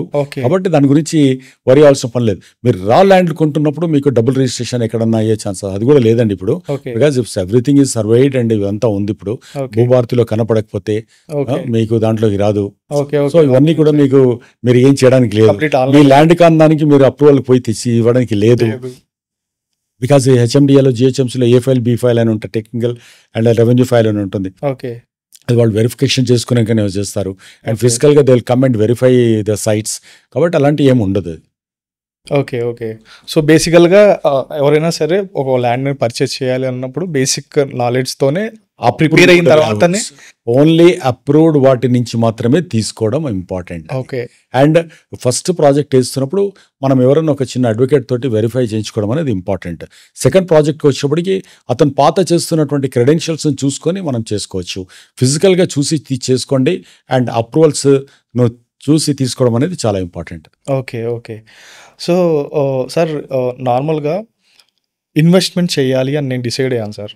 అంటే నన్ను ఇప్పుడు వాట్స్ యువర్ సజెషన్? నన్ను ఓపెన్ ప్లాట్స్లో పెట్టమంటారా, లేకపోతే 2 BHK కొనమంటారా? ఇప్పుడు కొత్తగా ఫామ్ ల్యాండ్స్ అని వస్తున్నాయి. సో ఎందులో ఇన్వెస్ట్ చేయాలి? ఫామ్ ల్యాండ్స్లో అయితే కొనొద్దండి. ఓకే. బికాస్ ఫామ్ ల్యాండ్స్లో మీకు హాఫ్ ఎకర్ కంటే ఎక్కువ ఉంటే కొనండి. హాఫ్ ఎకర్ కన్నా ఎక్కువ ఉంటే కొనండి, లేకపోతే కొనకండి. బికాస్ ఫామ్ ల్యాండ్ అంటే ఏంటి? వ్యవసాయం సంబంధించి. మరి మీకు 200 గజాల ఏం వ్యవసాయం చేస్తారు? ఏం చేసుకుంటారు మీరు చెప్పండి? దానికి ఎక్కడి నుంచి కూలీలను పట్టుకొస్తారు? ఎక్కడి నుంచి దాన్ని లేబర్ కానీ నేను చూసిన వాటిలో సార్ వాళ్ళు ఫామ్ ల్యాండ్స్ పేరు మీదుగా మీరు ఇక్కడ ఇల్లు కట్టుకొని ఇక్కడ ఉండిపోవచ్చు అన్న ఒక కాన్సెప్ట్ మీద సేల్ చేశారు. మీ క్వశ్చన్ లో ఆన్సర్ ఏం కనపడుతుంది? మీ క్వశ్చన్ లో అది అవ్వకపోవచ్చు. ఫామ్ ల్యాండ్ లాగా కొనుక్కొని ఇది చేయొచ్చు అంటున్నారు. అవును సార్. అది లీగలా? ఓకే. కానీ మీ దగ్గర చెప్తున్నారు దాంట్లో. అవన్నీ వద్దండి. నేను నా పర్సనల్ సజెషన్ అయితే I'm completely against any farm lands. If it is 1 acre, 2 acres, 5 acres, if you have the capacity you do that. Okay. Otherwise no question. మీకు అక్కడ కనీసం ఒక మనిషినా లేకపోతే కాదు, ఎవరైనా ఏ ప్రమోటర్ అయినా కూడా మీకు జీవితాంతము మీకు చాకరీ చేయడానికి ఎవడు రాసివ్వడండి. ఓకే. 1 year మెయింటైన్ చేస్తాం, 2 years మెయింటైన్ చేస్తాం ఫ్యూచర్లో అని చెప్తారు. ఎవరు మెయింటైన్ చేస్తారు? అది ఎవరి వల్ల అవుతుంది? అది ఓకే. ప్రాక్టికల్గా చెప్పండి. వాళ్ళ నుంచి మీరు అది మెయింటైన్ చేయాలంటే అంత రెవెన్యూ రావాలి. ఓకే. అగ్రికల్చర్లో రెవెన్యూ వస్తాయి. ఇన్ని సూసైడ్స్ ఎందుకు జరుగుతున్నాయి? Yeah, true. ఇన్ని సూసైడ్స్ ఎక్కడ జరుగుతున్నాయి? అది అన్ని పరిస్థితుల మీద, వీటి మీద ఆధారపడి ఉంటుంది. అదంతా కూడా న్యాచురల్ కెలామిటీస్ మీద ఆధారపడి ఉంటుంది. అవును సార్. మీరు చెట్లు పెడితే ఆ రోజు మామిడికాయలు కాస్తే అది ఒకసారి తుఫాన్ వచ్చి పడిపోతే లేదా పురుగు పట్టి ఒకసారి ఖాతా రాకపోతే ఆ సంవత్సరంలో ఉన్నటువంటి వాళ్ళని మీరు ఎలా మెయింటైన్ చేస్తారు? మంత్లీ ఎలా పవర్ ఇది ఇచ్చేస్తారు? సో ఇవన్నీ కావు. ఓకే. మీరు మట్టుకు ప్లాట్స్కి వెళ్ళండి. ఓకే. అండ్ మీరు కొనుక్కొని ఏదన్నా మంత్లీ రెంటల్ లాగా రావాలి అనుకుంటే ఫ్లాట్స్ కొనుక్కోండి. లేకపోతే మీ దగ్గర ఉన్న చోట్లలో మీరు ఇల్లు కొనుక్కోండి. ఓకే. ఇల్లు కొనుక్కున్న తర్వాత రోజు దాని వాల్యుయేషన్ టెంపరేచర్ పెట్టి థర్మామీటర్ పెట్టి చెక్ చేసుకోకండి. అట్లా లేకుండా పెట్టుకుంటే బాగుంటుంది అది. Okay. So if it is a family and more than 1 acre you are suggesting. Okay sir. Anyhow మనం ప్లాట్స్ అండ్ ఇవి డిస్కస్ చేస్తున్నాం కాబట్టి ఒకవేళ ఇన్వెస్ట్ చేయాలంటే నన్ను ఎక్కడ ఇన్వెస్ట్ చేయమంటారు? ఏ ఏరియాలో ఇన్వెస్ట్ చేయమంటారు? అంటే మీ దగ్గర ఉన్న డబ్బులను బట్టి మీరు ఫ్యూచరిస్ట్కి వెళ్ళాలండి. ఇప్పుడు ఫర్ ఎగ్జాంపుల్ కొన్ని ఏరియాస్లో మీరు 50-70 కిలోమీటర్లు వెళ్ళినా కూడా మీరు కొనలేరు. ఎగ్జాంపుల్ చెప్తాను, మీకు ఒక 30-40 lakhs ఉన్నాయనుకోండి మీ చేతిలో. ఓకే. 30-40 lakhs ఉంటే మీరు బెంగళూరు హైవే నుంచి విజయవాడ హైవే వరకు ఉన్నటువంటి ప్లేసెస్లోకి మీరు వెళ్ళి కొనుక్కోవటం బెటర్ అది. Okay. That is a future area because this half semi circle is already done. చాలా ఎక్స్పెన్సివ్ అయిపోయినాయి. So you may not get even 100 square yards because 30,000-40,000 రూపీస్కి వెళ్ళిపోయినాయి అక్కడ గజాలు. ఈవెన్ 40 kilometers 50 kilometers వెళ్ళినాక కూడా. But this portion is still available. So అక్కడ మీకు ఇంకా ఫ్యూచర్లో అంతా వచ్చేదంతా కూడా మీరు ఇట్ సైడ్ వస్తుంది. అంటే గవర్నమెంట్ ఫ్యూచర్ సిటీ అన్నా, ఎయిర్పోర్ట్ అయినా, లేకుంటే టెక్ పార్క్స్ అయినా కూడా, హార్డ్వేర్ పార్క్స్ అయినా కూడా, బయోటెక్ పార్క్స్ అయినా కూడా, అండ్ విజయవాడ హైవే మీద ఉన్నటువంటి గ్రీన్ ఫీల్డ్ ఇండస్ట్రియల్ పార్క్స్ అయినా కూడా ఉన్నాయి. సో అదంతా ఇంకా ఫ్యూచరిస్టిక్గా ఉంటుంది.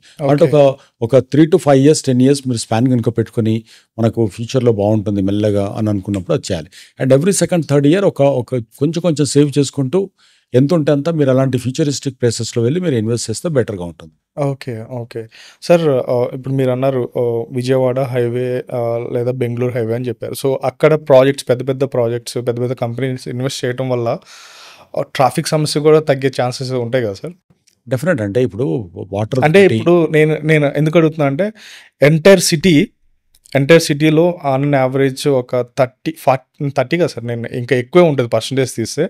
మొత్తం మనం హైటెక్ సిటీ వైపే ట్రావెల్ అవుతుంది. అయితే ఇటు జూబ్లీ హిల్స్ నుంచి లేదా కేపీహెచ్బి నుంచి, అటు నుంచి రాయదుర్గం నుంచి మాత్రమే వస్తున్నారు. సో ఎంటైర్ ఐటీ ఇండస్ట్రీ అక్కడే ఉంది సార్. సో ఇప్పుడు ఈ ఐటీ ఇండస్ట్రీని ఎక్స్పాండ్ చేయాలంటే ఇవేనా ప్లేసెస్? ఇంకా అసలు ఐటీ ఇండస్ట్రీ అనేది నా దృష్టిలో ఇట్స్ డన్. ఓకే. ఇంకేం లేదు ఎక్కువగా.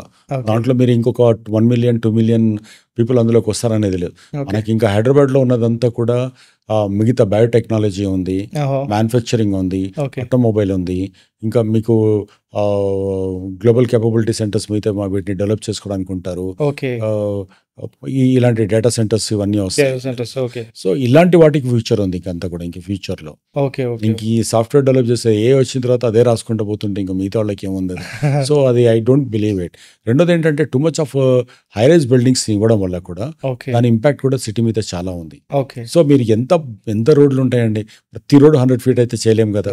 ప్లస్ ప్రతి చోట మీరు ఎంతమందికి వాటర్ డ్రా చేస్తే రీఛార్జ్ అయ్యే సిస్టమ్ ఎక్కడుంది? రీఛార్జ్ కాకుండా మళ్ళీ మీరు దాని నుంచి ఎట్లా డ్రా చేయగలుగుతారు? లిటిల్ కామన్ సెన్స్ క్వశ్చన్ ఏంటంటే పొల్యూషన్ కానీ పొల్యూషన్ కంట్రోల్ ఇండెక్స్లు పెట్టేస్తే చాలా ఘోరంగా మారిపోతుంది అటు సైడ్ అంతా. People should move out. Road connectivity ఉన్నాయి, ఏదైనా చూసుకోవాలి. కానీ ఆ పిచ్చిగా క్రేజీగా నాకు ఒక ఫైనాన్షియల్ డిస్ట్రిక్ట్ లో ఒకటి ఉంది లేదా ఇంకోటి అది ఓకే సార్. ఇక్కడ మనం హై రైజ్ బిల్డింగ్ గురించి మాట్లాడుతున్నారు కదా. సో నేను ఒక ఆర్టికల్ చదివాను. So one of the builder where they are having a flat around 15,000 square feet sir. అది అంత నెసెసిటీ ఉంటుందా సార్? 15,000 square feet. అంటే ఒక ఇద్దరు ముగ్గురు 15,000 పెట్టారండి, మిగతాదంతా 6,000 నుంచి 9,000 మధ్యలో ఉన్నారు. అంటే ఫ్లాట్స్ లో 6,000 10,000 15,000 పోవడం ఎందుకో నాకు అర్థం కాదు. Personally I'm against that. ఇది మీరు 15,000 వెళ్ళి అంత డబ్బులు పెట్టే కంటే మీరు మంచి చక్కగా ఒక ఇండిపెండెంట్ హౌస్ పెట్టుకున్నప్పుడు you are king of your own kingdom. Okay. End of the day its bottom is not yours and top is not yours. Yeah! True. Okay, all 4 sides మీద ఓపెన్గా పెట్టొచ్చు వాళ్ళు, okay. Okay. Complete okay. Independent ఉంటాయి. But bottom is not yours and top is not yours. Yeah! Yeah! Yeah! Okay, so ఎంత balconies పెట్టినా ఏది పెట్టినా కూడా గాలిలో వేలాడుతూ త్రిశంకు స్వర్గంలో ఉండేదంటే మీరు చక్కగా ఒక చిన్న ల్యాండ్ తీసుకొని ఒక ఇండిపెండెంట్ హౌస్ కొనుక్కోవడం బెటర్, లేదా ఏదైనా గేటెడ్ కమ్యూనిటీలో ఇండిపెండెంట్ హౌస్లో మీరు ఉండడం అనేది చాలా బెటర్ ప్రపోజిషన్ అని నేను అనుకుంటాను. Okay. Okay. I got it. So, sir when it comes to the inventory sir, హైదరాబాద్‌లో అప్రాక్సిమేట్‌లీ ఎంత ఇన్వెంటరీ ఉండొచ్చు sir? Unsold inventory. Unsold inventory if you look at it about ఒక ఒక 90. కమర్షియల్ కనుక తీసుకుంటే మీకు, హ్మ్. అంటే మనం రెసిడెన్షియల్ కమర్షియల్ అనుకుందాం అనుకోండి. ఓకే. రెసిడెన్షియల్లో మనకు అంత ఎక్కువ ఇన్వెంటరీ లేదండి, అంత ఎక్కువగా. ఓకే. అంటే అది మనకు ఒక 1 year కొంచెం layouts approvals, sorry building permissions అది ఇది రావడంతో ఫినిషింగ్ స్టేజ్లోకి వెళ్తున్నాయి, వచ్చాయి. ఓకే. మళ్ళీ ఇంకొకటి రావడానికి, అంటే ఒక బస్సు వెళ్ళిన తర్వాత ఇంకో బస్సు వచ్చేటోడికి ఎలా అయితే గ్యాదర్ అవుతారో, గ్యాప్ వస్తుందో, ఇక్కడ కూడా ఏంటంటే ఇప్పుడు తీసుకున్న వాళ్ళకి మళ్ళీ కొత్త ప్రాజెక్టులు కన్స్ట్రక్షన్ చేసి మళ్ళీ ఫినిషింగ్ వెళ్ళడానికి వచ్చే టైంకు దానికి సంబంధించినటువంటి మైగ్రేషన్ ఏదైతే అర్బనైజేషన్ ఉంటుందో, అర్బన్ మైగ్రేషన్, వాళ్ళకి అది సరిపోతుంది. రెసిడెన్షియల్లో మేబీ అబౌట్ 6 months అటు ఇటు ల్యాబ్స్లో మనకు సరిపోతుంది, సరిపోతుంది. అది వచ్చేస్తుంది, అది ప్రాబ్లం లేదండి.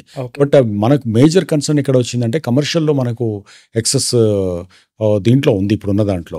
సో అక్కడ కన్జంప్షన్లో ఏంటంటే వర్క్ ఫ్రమ్ హోమ్ ఇంకా చాలా కంపెనీస్ యాక్సెప్ట్ చేయడము, చాలా కంపెనీస్ దీంతో ఉండడంతో ఆ కన్జంప్షన్ అనేది చాలా ఇదిగా ఉంది.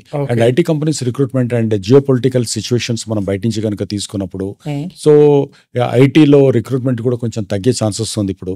Because American government decisions, Trump government decisions, వాటన్నిటిని తీసుకుంటే కూడా మనకి ఇంపాక్ట్ ఉంది దాంట్లో.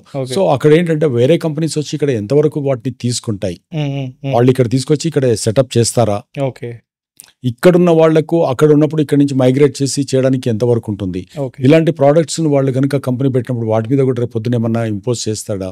Because Trump is always trying for the new avenues. From his perspective is right. వాళ్ళకి ఆయన కంట్రీకి ఆయనకి ఏం కావాలో ఆయన చూసుకుంటున్నాడు. Okay, so everybody is using my country అని అనుకుంటున్నప్పుడు నా కంట్రీ నేను ఎట్లా ప్రొటెక్ట్ చేయాలని ఆయన చూస్తున్నాడు, తప్పలేదు అందులో. But we need to protect our self కదా. సో ఈ కమర్షియల్ స్పేస్ లోకి వచ్చినప్పటికి ఏంటంటే ఇట్స్ ఆల్మోస్ట్ ఒక 30-40 million square feet మనకి ఇప్పుడు ఉంది, కానీ అన్సోల్డ్ స్టాక్ లోకి వెళ్ళే ఛాన్సెస్ ఉంది అనమాట. ఓకే. సో ఇది సార్ 1 year 2 years పడుతుండొచ్చు. అంటే ఒక మేజర్ కంపెనీస్ 2-3 వస్తే బ్రేక్ త్రూ దొరకవచ్చు మనకు. అంటే దీంట్లో ఏంటంటే ఇప్పుడు బేసిక్గా ఒక ఐటీ ఇండస్ట్రీ వాళ్ళు కాకుండా మిగతా ఇండస్ట్రీ వాళ్ళు కూడా దీంట్లోకి వచ్చే ఛాన్సెస్ ఉంది. కాబట్టి ఆఫీసెస్ స్పేసెస్ కింద వాటిని కన్వర్ట్ చేసేసి దాంట్లో చూసుకోవాలి. కొంతమంది కమర్షియల్ స్పేసెస్ కింద కూడా రెసిడెన్షియల్ కింద కన్వర్ట్ చేయడానికి మళ్ళీ కూడా వాళ్ళు కూడా ట్రై చేస్తున్నారు. పర్మిషన్ మళ్ళీ రివైజ్డ్ గా పెట్టుకోవడానికి, అంటే ఇంకా అప్రూవల్ తీసుకోకుండా ఉన్న వాళ్ళు, ముందే ప్లాన్ అంతా చేసుకున్న వాళ్ళంతా మళ్ళీ రివిజిట్ చేసేసి they are going ahead with that అన్నమాట. Okay got it sir. Sir ఇందులో మళ్ళీ అన్సోల్డ్లో డిస్ప్యూట్ కూడా ఉంటాయి కదా సార్, అవి స్టార్ట్ అయ్యి అంటే అలాంటి తెలియక అడ్వాన్స్ ఇచ్చేసి బ్యాంక్ లోన్ తీసేసుకొని అది డిస్ప్యూట్ అయ్యి ఆ తర్వాత ఆ ప్రాజెక్ట్ అలాగే ఉండిపోతే అది అంటే రెసిడెన్షియల్లో పెద్దగా రాకపోవచ్చు అండి. రెసిడెన్షియల్లో మీకు కన్స్ట్రక్షన్ గ్రోత్ని బట్టి ఉంటుంది, కన్స్ట్రక్షన్ బట్టి ఉంటుంది. మేబీ ఒక 1 year అటు ఇటు మీకు డెలివరీ అయితే దాదాపు రెసిడెన్షియల్లో ఇవ్వచ్చు ఎవరైనా కూడా. కమర్షియల్లో ఛాలెంజ్ ఏంటంటే వాళ్ళు కన్స్ట్రక్షన్ చేసి ఇచ్చిన తర్వాత చేయకపోతే మనం ఎక్కువ రేట్ పెట్టి తీసుకుంటాం కమర్షియల్లో, బట్ ఈఎంఐ స్టార్ట్ అయిపోతాయి. అక్కడ ఎవరైనా రాకపోతే ఈఎంఐ మీరు కట్టుకుంటుండాల్సి వస్తుంది. అస్యూమింగ్ దట్ నాకు ఒక 50 rupees వస్తుంది, 60 rupees వస్తుంది, 75 rupees వస్తుందని మీరు ఒక భ్రమలో ఉండి మీరు తీసుకుంటారు. తీసుకున్న తర్వాత మీ అమౌంట్ స్ట్రక్ అయిపోతారు. అక్కడ నెక్స్ట్ మంత్ నుంచి మెయింటెనెన్స్ కట్టాలి, మీకు డబ్బులు రావు, ఈఎంఐ కట్టాలి, మెయింటెనెన్స్ కట్టాలి. ఈ రెండింటి కంటే ఎక్కువ మీరు మీకున్నటువంటి మార్జిన్ మనీ ఏదైతే కడతారో బ్యాంక్ లోన్ కంటే ముందు, అది మీ దగ్గర ఉన్న లిక్విడిటీ పోయి మీ హ్యాండ్స్ ఆఫ్ అయిపోయి ఉంటారు, ఒక డ్రై అయిపోయి ఉంటారు. థర్డ్ వన్ ఏంటంటే ప్రాపర్టీ ట్యాక్స్. సో ఇది ఎవడు వచ్చినా రాకపోయినా మీ జేబు నుంచి ప్రాపర్టీ ట్యాక్స్ కట్టాలి, ఈఎంఐ కట్టాలి, అండ్ మెయింటెనెన్స్ కట్టాలి.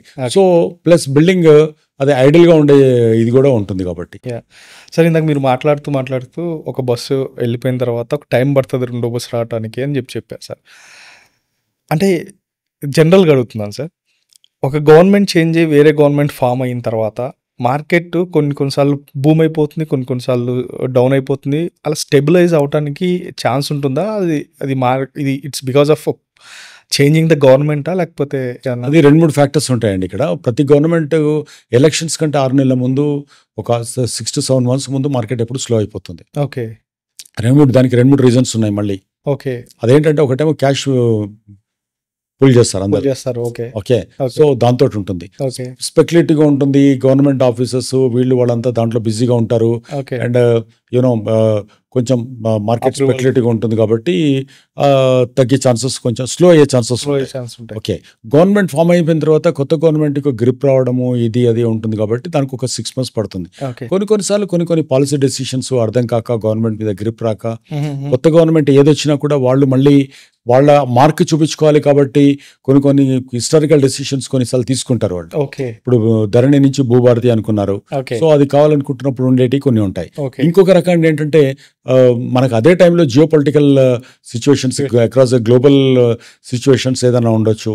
అండ్ కంట్రీ వైడ్గా ఉన్నటువంటి కొన్ని సిచ్యువేషన్స్ ఏదైనా అయి ఉండొచ్చు. సెక్టర్కి ఏదైనా ఎఫెక్ట్ అయి ఉండొచ్చు. ఇప్పుడు ఐటీకి ఏదైనా అయి ఉండడం కానీ, లేదా జిఎస్టీ లాంటి పాలసీ డెసిషన్స్ ఏమైనా తీసుకుంటున్నప్పుడు కానీ, అలాంటి సిచ్యువేషన్స్ కూడా కొన్నిసార్లు వచ్చి మార్కెట్ ప్రైస్ మీద ఫ్లక్చుయేట్ అయ్యే ఛాన్సెస్ ఉంటాయి అన్నమాట.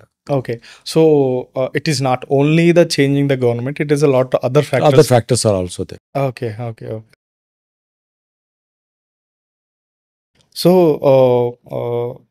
నార్మల్గా మనకి ఈ ఏరియాలో మెట్రో వస్తుంది, ఈ ఏరియాలో గ్రీన్ఫీల్డ్ హైవే వస్తుంది, లేకపోతే ఈ ఏరియాలో ఇంకేదో పెద్ద ప్రాజెక్ట్ వస్తుంది అని చెప్పేసి మనం సేల్ చేసేస్తూ ఉంటాం సార్. యాక్చువల్గా అలాంటి సందర్భాల్లో ఒకవేళ రాకపోతే, జస్ట్ గవర్నమెంట్ అనౌన్స్ చేసి వదిలేస్తే, అప్పుడు బయ్యర్ లాసే కదా sir?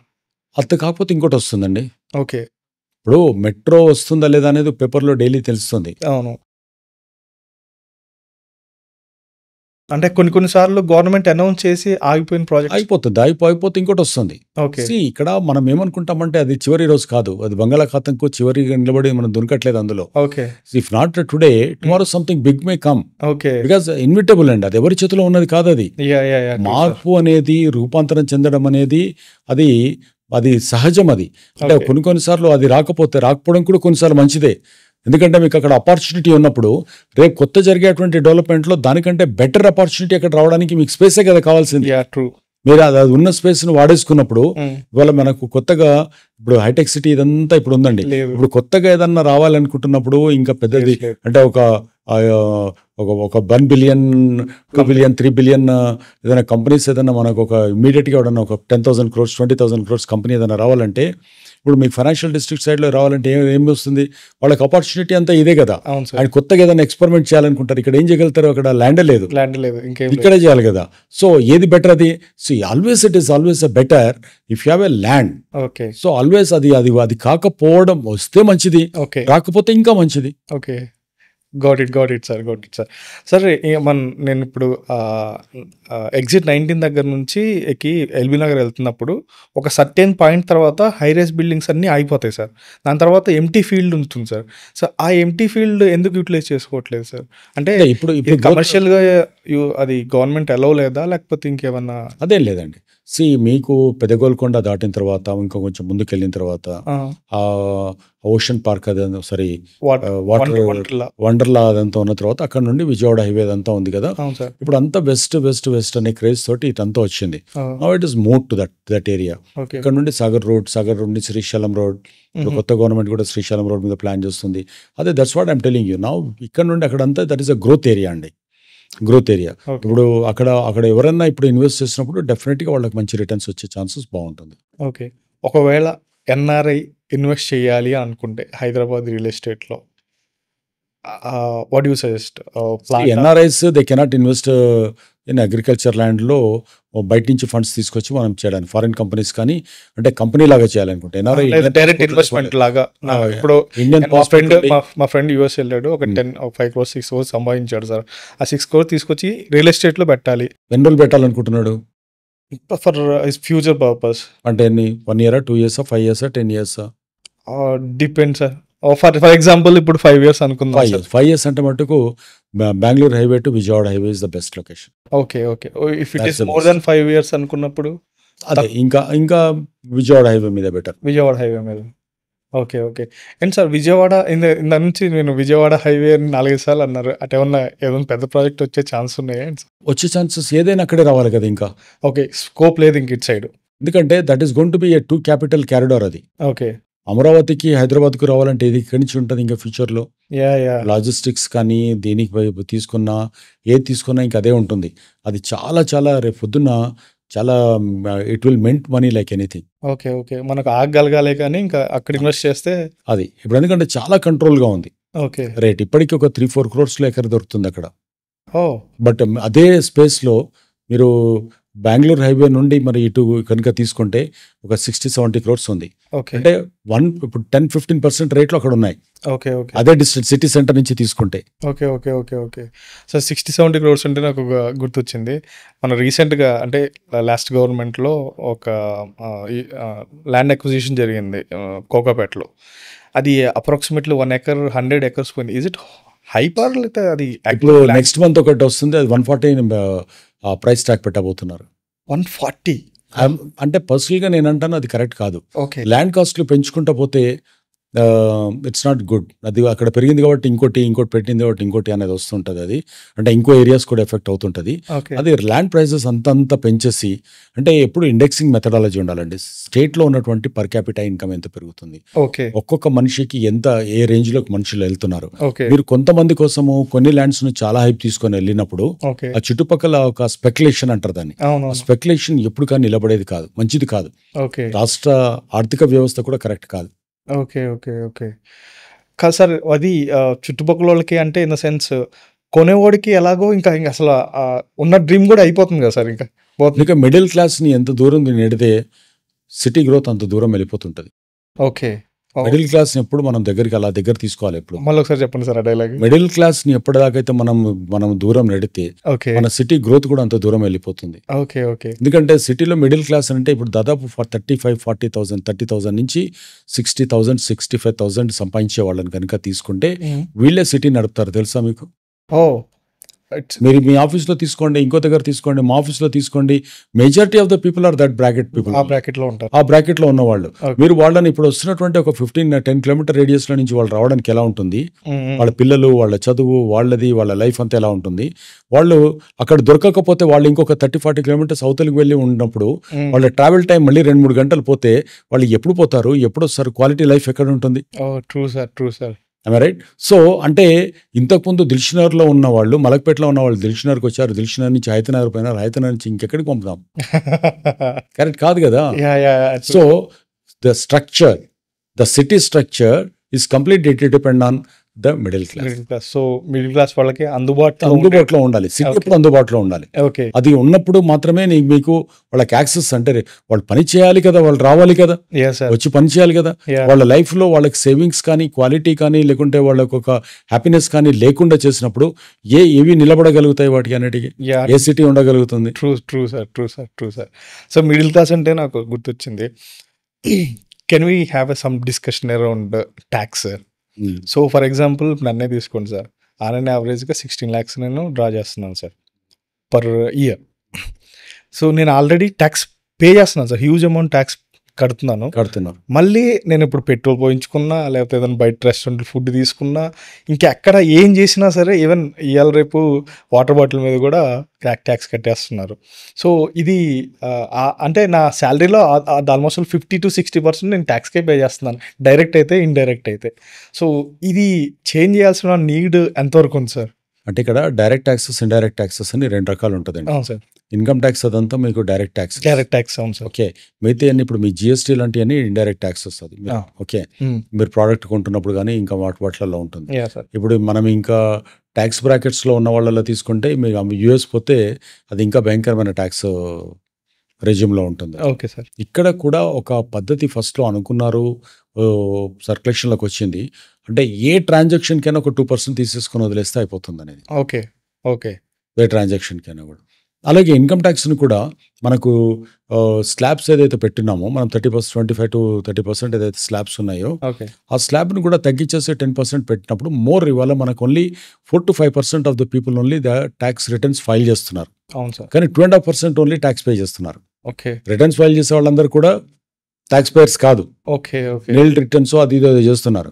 That is only 5% of the దీంట్లో. Okay. Only hardly about 4.5 crores people మాత్రమే ట్యాక్స్ పేయర్స్ ఉన్నారు. ఓకే. ఓకే. సో వీళ్ళందరూ ఎక్కువ మందిని దీంట్లోకి తీసుకురావాలి ఓకే. అనుకున్నప్పుడు అది చాలా బోల్డ్ decision and very important decision. Okay. But somehow అది గవర్నమెంట్స్ అంత దూరం వెళ్ళట్లేదు. ఓకే. సో ఇక్కడ ట్యాక్స్ గురించి మాట్లాడుతుంటే నాకు గుర్తొచ్చింది సార్. కొన్ని సెలబ్రిటీస్ లేకపోతే industry big rich people, HNI people, so వాళ్ళు ట్యాక్స్ని డైవర్ట్ చేయడానికి సో వాళ్ళు ఫార్మర్గా రిజిస్ట్రేషన్ చేయించుకుంటారు. So that's how they are going to escape from the tax అది అంటారు. అది ఎలా సాధ్యం సార్ అది? అది ఎంత వస్తుందండి దాని మీద. ట్యాక్స్ ఫార్మర్ రిజిస్ట్రేషన్ చేసుకుంటే మీకు దాంట్లో వచ్చినటువంటి రిసిప్ట్స్ చూపించాలి.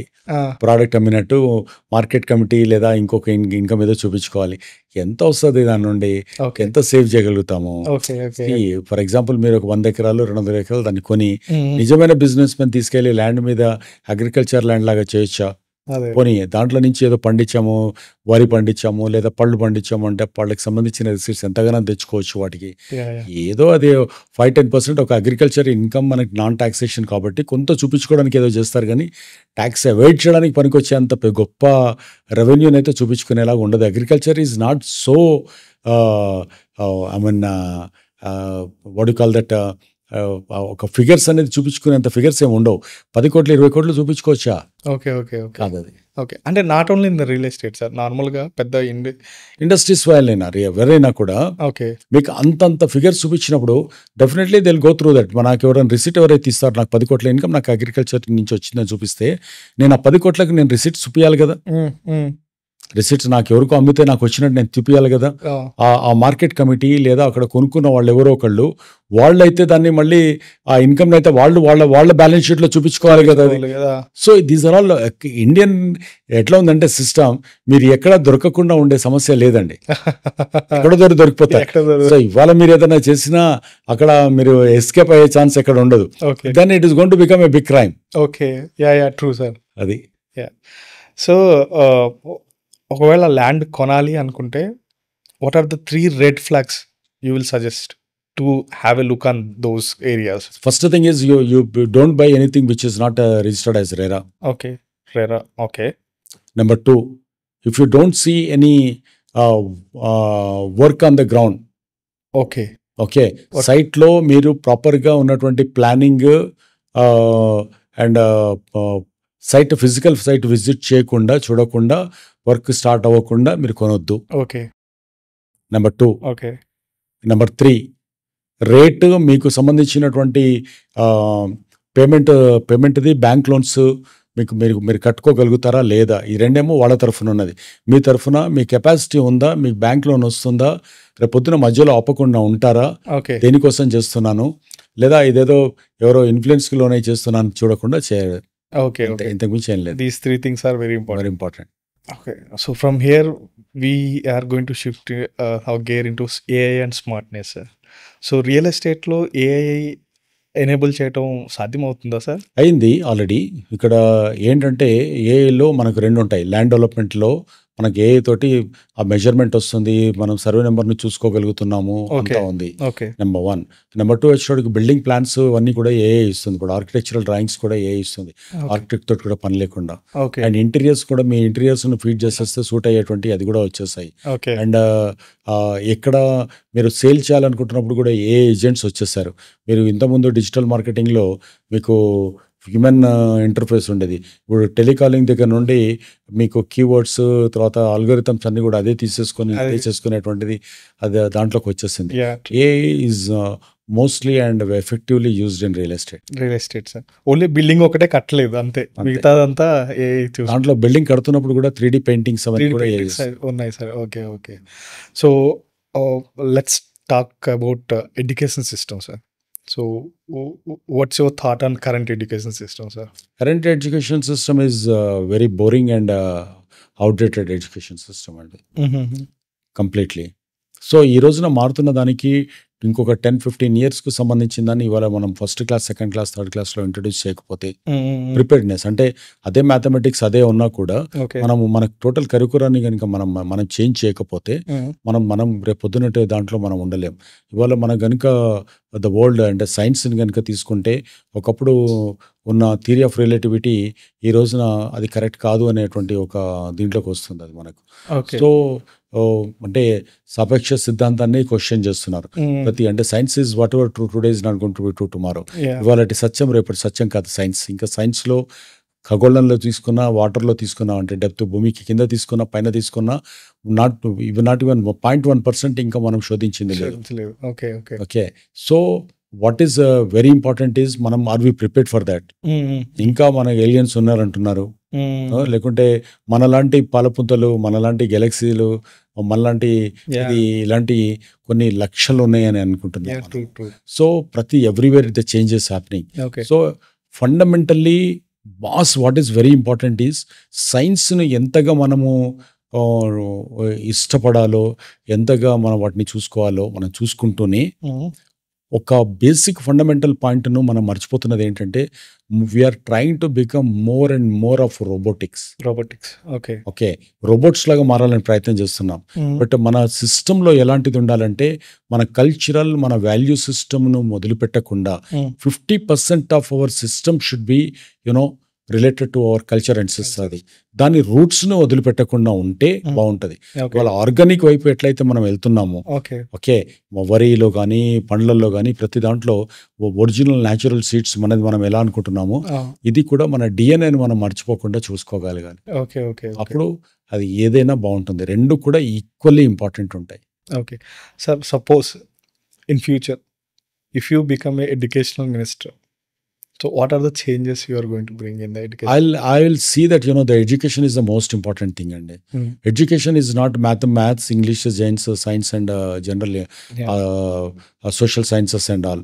So ikkada manaku unnatuvanti prati gramamlo unnatuvanti prati vaadiki kuda common సెన్స్ని డెవలప్ చేసే పద్ధతి ఎలా ఉండాలి, స్కిల్ డెవలప్మెంట్ ఎలా ఉండాలి, ఇది మనకు పురాతన జమానాలో నుంచి కూడా తీసుకుంటే అంటే మనం పాతగా ఉన్నటువంటి ఛాత్రాలయాలు అంటే గురుకుల పాఠశాలల నుంచి తీసుకున్నప్పుడు కూడా వాళ్ళకి ప్రతి వాడికి ఒక రాజుకే కాదు ప్రతి వాడికి విలువ విద్య నేర్పేవాళ్ళు, పాకశాస్త్రం నేర్పేవాళ్ళు. మరి అప్పుడు ఉన్న వాళ్ళంతా మగవాళ్లే కదా వంటలు వండింది అంతా కూడా. సో అలాంటివన్నీ కూడా అప్పటికి స్కిల్ డెవలప్మెంట్ అనేది అప్పుడు చాలా ఉండింది. ఓకే. అండ్ కొన్ని కుల వృత్తులు కూడా అక్కడి నుంచి వచ్చాయి. వృత్తుల నుంచి కులాలు వచ్చాయి. కులాలు అనేది మళ్ళీ మనం దాన్ని ఇంకో రకంగా తీసుకెళ్ళిపోతున్నాం. సో ఇక్కడ కూడా ఏంటంటే మనకు ఆ గ్రాస్ రూట్ లెవెల్లో వాళ్ళకు ప్రాపర్ ఎడ్యుకేషన్ అంటే వాళ్ళ లోపల బ్రెయిన్ డెవలప్మెంట్ అనేది ఎలా చేయాలి. ఓకే.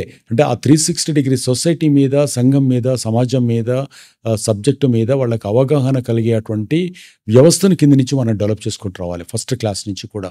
అది ఈ బేసిక్ ఈ కాంపిటేటివ్నెస్ అనేది పెంచేసి ఆ ఫోకస్డ్ అనే దాన్ని పెట్టి మార్క్స్ను కానీ లేదా ఒక నేను ఇది బట్టిఫై చేయాలి ఇలా ఉండాలి అనే సిస్టంలోకి రాకుండా అది న్యూట్రల్ సిస్టంలోకి తీసుకొచ్చి బ్రెయిన్ ఎంపవర్మెంట్ అనేది చాలా జరగాలి.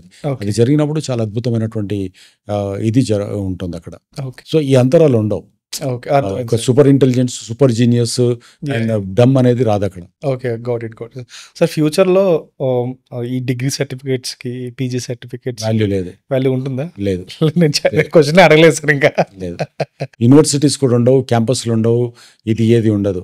నీకు ఏం కావాలో 10th క్లాస్ తర్వాత నువ్వు చూస్ చేసేసుకొని ఆ స్కిల్ ఎంపవర్మెంట్ వైపు వెళ్ళిపోవడం అనేది ఉండాలి. అలాగే జరుగుతుంది. అసలు మొత్తం కూడా ఈ క్యాంపసెస్, పెద్ద పెద్ద క్యాంపసెస్ ఇవి అనేది ఇంకా కనపడవు. యూనివర్సిటీస్ అన్ని ఒక 10 years లో కనుమరుగైపోతాయి. అంతా ఒక్కొక్క 100 acres, 200 acres, 300 acres class room sitting అదంతా ఉండదు.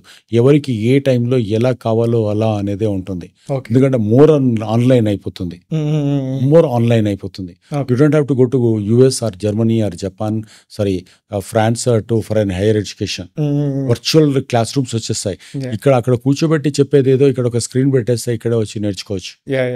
ఒక 5 స్టూడెంట్స్ ఇక్కడ ఉన్నారంటే ఇక్కడ స్క్రీన్ పెట్టేస్తే ఇంట్లోనే చూసుకోవచ్చు మీరు. సో అది మన కరోనా టైంలో మనం చిన్న స్కూల్, గవర్నమెంట్ స్కూల్లో చూసాం. సార్ ఇక్కడ ఒక స్టేట్మెంట్ నేను రెగ్యులర్గా వింటున్నాను. when it comes to the Indian people are more about the job seeker instead of the job creators. So how do you true అది. That is absolutely we're labour oriented mind, అంతా labour oriented mind మంది. ఇవాళ మీరు ప్రపంచంలో ఎక్కడ తీసుకున్నా కూడా why we go outside and work for some other people, why can't we, అదే అంటున్నాను. ఎడ్యుకేషన్ సిస్టంలో మనకి ఏం కావాలి అని ఇంతకుముందు అనుకున్నప్పుడు ఇలాంటిది వచ్చినప్పుడు వాళ్ళ లోపల మార్పు అనేది వస్తుంది. మనకు ఫియర్, బిజినెస్ చేయాలంటే ఫియర్, మనం బాస్ లాగా బిహేవ్ చేయాలంటే ఫియర్, ఎవరు వస్తారో లీడ్ చేస్తారంటే ఎవడు రాడు, నువ్వు ఇతను తీసుకెళ్ళండి ఎవరు మైక్ ఇచ్చి ఎవరు మాట్లాడతారంటే ఈయన మాట్లాడతారంటారు. అంటే దట్ ఫియరోసిస్ అనేది అది చాలా చాలా మనం డామినేట్ చేస్తూ ఉంటుంది. సో అది లేదు యాక్చువల్గా మన డిఎన్ఏలో అది లేదు, అది ఇండియన్ డిఎన్ఏలో లేదు. అది forget about any caste or community, but Indian దాంట్లో లేదు. అది దాన్ని మనకు చొప్పించారు బ్రిటిషర్స్ ఇక్కడికి వచ్చినప్పుడు. నువ్వు ఇలాగే ఉంటావు, నువ్వు ఇలాగే చేయాలి, నీకు ఇది చేస్తే నీకు ప్రాబ్లం అవుతుంది అనేలాగా దాన్ని స్లేవరీ దీంట్లోకి తీసుకొచ్చారు. సో ఎప్పుడైతే మనకు దాంట్లోకి వచ్చిందో మనం ఏంటంటే ఎవడన్నా ఉంటే నాకు ఆ బాధ్యత ఉండదు, నాకు ప్రాబ్లం పోతుంది. సరే ఎవరన్నా మన పైన ఎవరన్నా ఉంటారా, నన్ను ఎవరైనా గైడ్ చేస్తారా, నేను గైడ్ చేయలేక నేను ఫెయిల్ అయిపోయినా, నాకు చెప్పేవాళ్ళు లేకుండే, ఈ పదాలని మనం వింటుంటాం. ఎందుకు వింటామంటే నీకు ఎవడు చెప్పడానికి ఎవడు ఉండాలి, నువ్వు చెప్పితే చేయడానికి ఉండేటువంటి ఒక మనిషివా నువ్వు, ఒక కొరియర్ వా. ఒక కొరియర్ వాడికి ఇక్కడ ఇచ్చి అక్కడ ఇచ్చిరమంటే ఇచ్చేస్తాడు వాడికి. ఇంకా దేంతో అందులో 100 రూపాయల నోట్ ఉందా, లేకుంటే ప్రామిసరీ నోట్ ఉందా, వైట్ పేపర్ ఉందా, వాడికి సంబంధం లేదు. It's a delivery boy. So why you wanted to become a delivery boy for somebody. So దీని నుంచి బయటికి రావాలంటే ఎంటర్‌ప్రెన్యూర్‌షిప్ అనేది చాలా ఇంపార్టెంట్. ఎంటర్‌ప్రెన్యూర్‌షిప్ అంటే ఏంటి అని అంటే, నేను స్వతహాగా నేను పుట్టిన దానికి ఒక పర్పస్ ఉంది. నేను I wanted to become something. నేను ఎక్కడో ఇంటర్మీడియట్ చేశాను, డిగ్రీ చేశాను, బీపీఓలో good morning, good afternoon, good evening అని అనుకుంటాను. ఒక పెళ్లి చేసుకుంటాను, పిల్లలు కంటాను, వాళ్ళని మళ్ళీ స్కూల్లో చదివిపిస్తాను, వాళ్ళని మళ్ళీ అయిన తర్వాత అమెరికా పంపిస్తాను. ప్రతి 6 నెలలకు తల్లిగారి తరఫున అమ్మగారి తరఫున 6 నెలలు వాళ్ళు 6 నెలలు వీళ్ళు తిరిగి వస్తారు. ఇది కాదు జీవితం అంటే అనేది ఫస్ట్ మనకు అర్థం కావాలి. ఓకే. సో ఇది బేసిక్ నుంచే స్టార్ట్ అవ్వాలి కదా సార్? అయితే అంతే, కింద నుంచి స్టార్ట్ అవ్వాలి. ఓకే. సో ఇందాక మీరు మాట్లాడుతున్నప్పుడు మైక్ ఇస్తే భయపడతారు అని అన్నారు.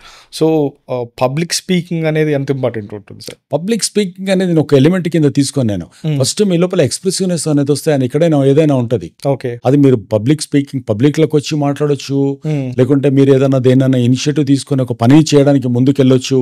So what is important is మీరు ముందు పడాలి అంతే. ఓకే. ఫర్గెట్ అంతే. మీరు ముందు పడ్డారంటే మీరు దాంట్లో ఏ పనులైనా మీరు చేయగలుగుతారు. ఇదేదైనా చేస్తారా అంటే నేను ముందుకు రావాలంతే. ఆ చేయగలిగిన వాడు మాట్లాడగలుగుతాడు, చేస్తాడు, చూపిస్తాడు, ఏదైనా ఉంటుంది. ఈ should have that leadership. A leader కూడా మాట్లాడలేని లీడర్ అంటే లీడర్ కాలేడు కదా. నేను ముందు నడుస్తే లీడర్ అంట. లీడ్ అంటేనే యువర్ నాకు లీడ్ ఇవ్వవా అంటారు. అంటే చిన్న ఒక ఇవ్వరా అని అడుగుతారు అలా. Okay. So what is your suggestion, sir, here for especially Gen Z people?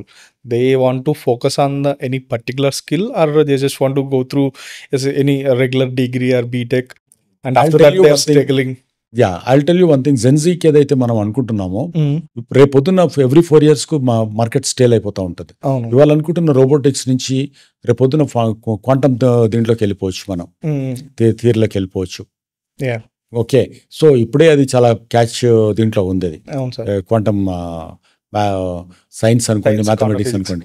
So ఈ దీంట్లో మనకు చాలా మార్పులు అనేది చాలా జరుగుతున్నాయి. ఇంకా మనము స్పేస్ను మనం ఎంతగా రీసెర్చ్ చేస్తే అన్ని రకాల కొత్త ప్రయోగాలు జరగవచ్చు. బికాస్ ద హోల్ యూనివర్స్, మనం ఇక్కడ మన భూమి మీద ఉన్న ప్రతిదానికి విశ్వానికి సంబంధం ఉంది అనే విషయం మనకు చాలా మందికి తెలియదు. ఓకే.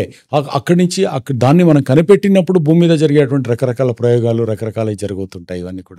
కాబట్టి you need to be proactive, you need to be open minded, you need to be నేను నేర్చుకోవడానికి రెడీగా ఉండాలి, నేను కొత్తదనంగా ఉండాలి. నేను ఈ ఐటీలో కోడింగ్ చేస్తాను, ఫ్యాంటమ్ ఒక కోపాలు నేర్చుకుంటాను, ఇంకోటి నేర్చుకుంటాను, ఇలాంటివి కాదు మనకు కావాల్సింది. You need to be proactive and you need to be curious to learn the things. Okay. So here in the beginning days, in the school days లో ఉన్నప్పుడే మనం business related, entrepreneurship related business అనేది కాదండి, ఏదైనా అయి ఉండొచ్చు. నువ్వు business అయి ఉండొచ్చు, ఇంకోటి అయి ఉండొచ్చు. ప్రతి దాని మీద క్యూరియాసిటీ అనేది కనుక మనకు ఉంటే, ఓకే, ప్రతి దాంట్లో నుంచి కూడా ప్రతి దాన్ని కూడా బిజినెస్ కోణంలోనే చూడాలి మనం. కానీ కొత్త ఇన్నోవేటివ్నెస్ అనేది కనుక లేకపోతే, ఇన్నోవేషన్ అనేది ఇదే ఇలా ఎందుకు చిన్నప్పుడు మనకు అనేవాడు, అరే ఏమేమో క్వశ్చన్లు వేస్తుంటాడు మనకి పిల్లవాడు ఉంటాడు, అవును సార్. అదే that is a growth symptom. మనకు కూడా అది ఎప్పుడు క్వశ్చన్ చిన్నప్పటి నుంచి దాన్ని మనం ఎంకరేజ్ చేయాలి. అన్ని పిచ్చి పిచ్చి మాట్లాడుతావు, ఇది ఒకటి చదువుకో, ఇది పొద్దున ఇది ఉంటుంది, దీన్ని హోమ్ వర్క్ చేసుకొని వెళ్ళు, అలా ఉండకూడదు. ఓకే. అక్కడ మనం రెస్ట్రిక్ట్ అక్కడి నుంచి మొదలవుతుంది. Yeah. Got it, sir. So, we'll have a rapid fire. Plot or apartment? Plot, Gold or land? Land. Real estate equal to mafia? Absolutely wrong. So, open plots or gated community plots? Gated community plots. Okay. Metro or express highway comes to investing on any particular land? Good road. Good road.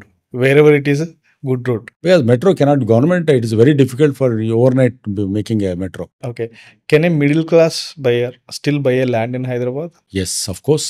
Okay. In which are the Lower middle class also can buy a plot. okay. If you go and buy it somewhere about 30-40 kilometers Oh, away from Hyderabad. okay. Agents are selling more dreams than the future. True or false?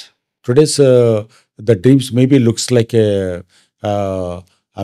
exaggerated, but Okay. tomorrow we are not able to visualize what it is going to happen tomorrow. It definitely those dreams will the colorful Yeah. the dreams are going to come true. Okay. So degree or skill? Skill. Startup or government job? Startup. Hyderabad or Bangalore if you want to Hyderabad. invest? Hyderabad. Okay. So would you invest a very fresh startup company? Yes, but if they don't come with the false imagination and false valuation. So what's your final message to youth, those who want to be into the real estate when it comes to the marketing into the real estate, or when they want to invest in the real estate? Two angles, sir. Okay, youth market real ఎస్టేట్లో invest చేయాలంటే వాళ్ళకేం suggestion ఇస్తారు? ఒక youth real estate బ్రోకర్గా, real estate ఏజెంట్గా, real estate ఇండస్ట్రీలో రాణించాలి అంటే మీరు ఏం సజెషన్ ఇస్తారు? As an investor, if you are at the age of about 22 to 30 years, example, or beyond, so please start investing from now. Okay. Start investing from now, because by the time you're married and you become kids have become little reach their younger stage and all, this is going to give you the luck like anything. Okay. Number one. Number two, from the perspective of becoming a realtor. See, please don't become a robotics by depending upon social media and digital marketing. Digital marketing, if you are a digital marketing guy, you are dead. I always says your traditional marketing will really, help you to grow in this particular industry. If you are looking at your mobile and spending some, ad spent on Meta and on this thing, and if you, it is out of 100, only 2% or 3% antaru, ivanni, I don't believe in it. See, if you have a skill, okay, don't become a postman, postmaster, post office salesperson. Okay, got it. Find out who are the catchment zones and go and motivate them. Okay. And from there you try to penetrate in the same circle. Got it, sir. Sir, do you think networking is very important in real estate? Anywhere it is important. Okay. Without network, you are a dead man. Without network, you are a dead man. You are a dead. Without network, make networking anedi, it is your lifeline, your breath.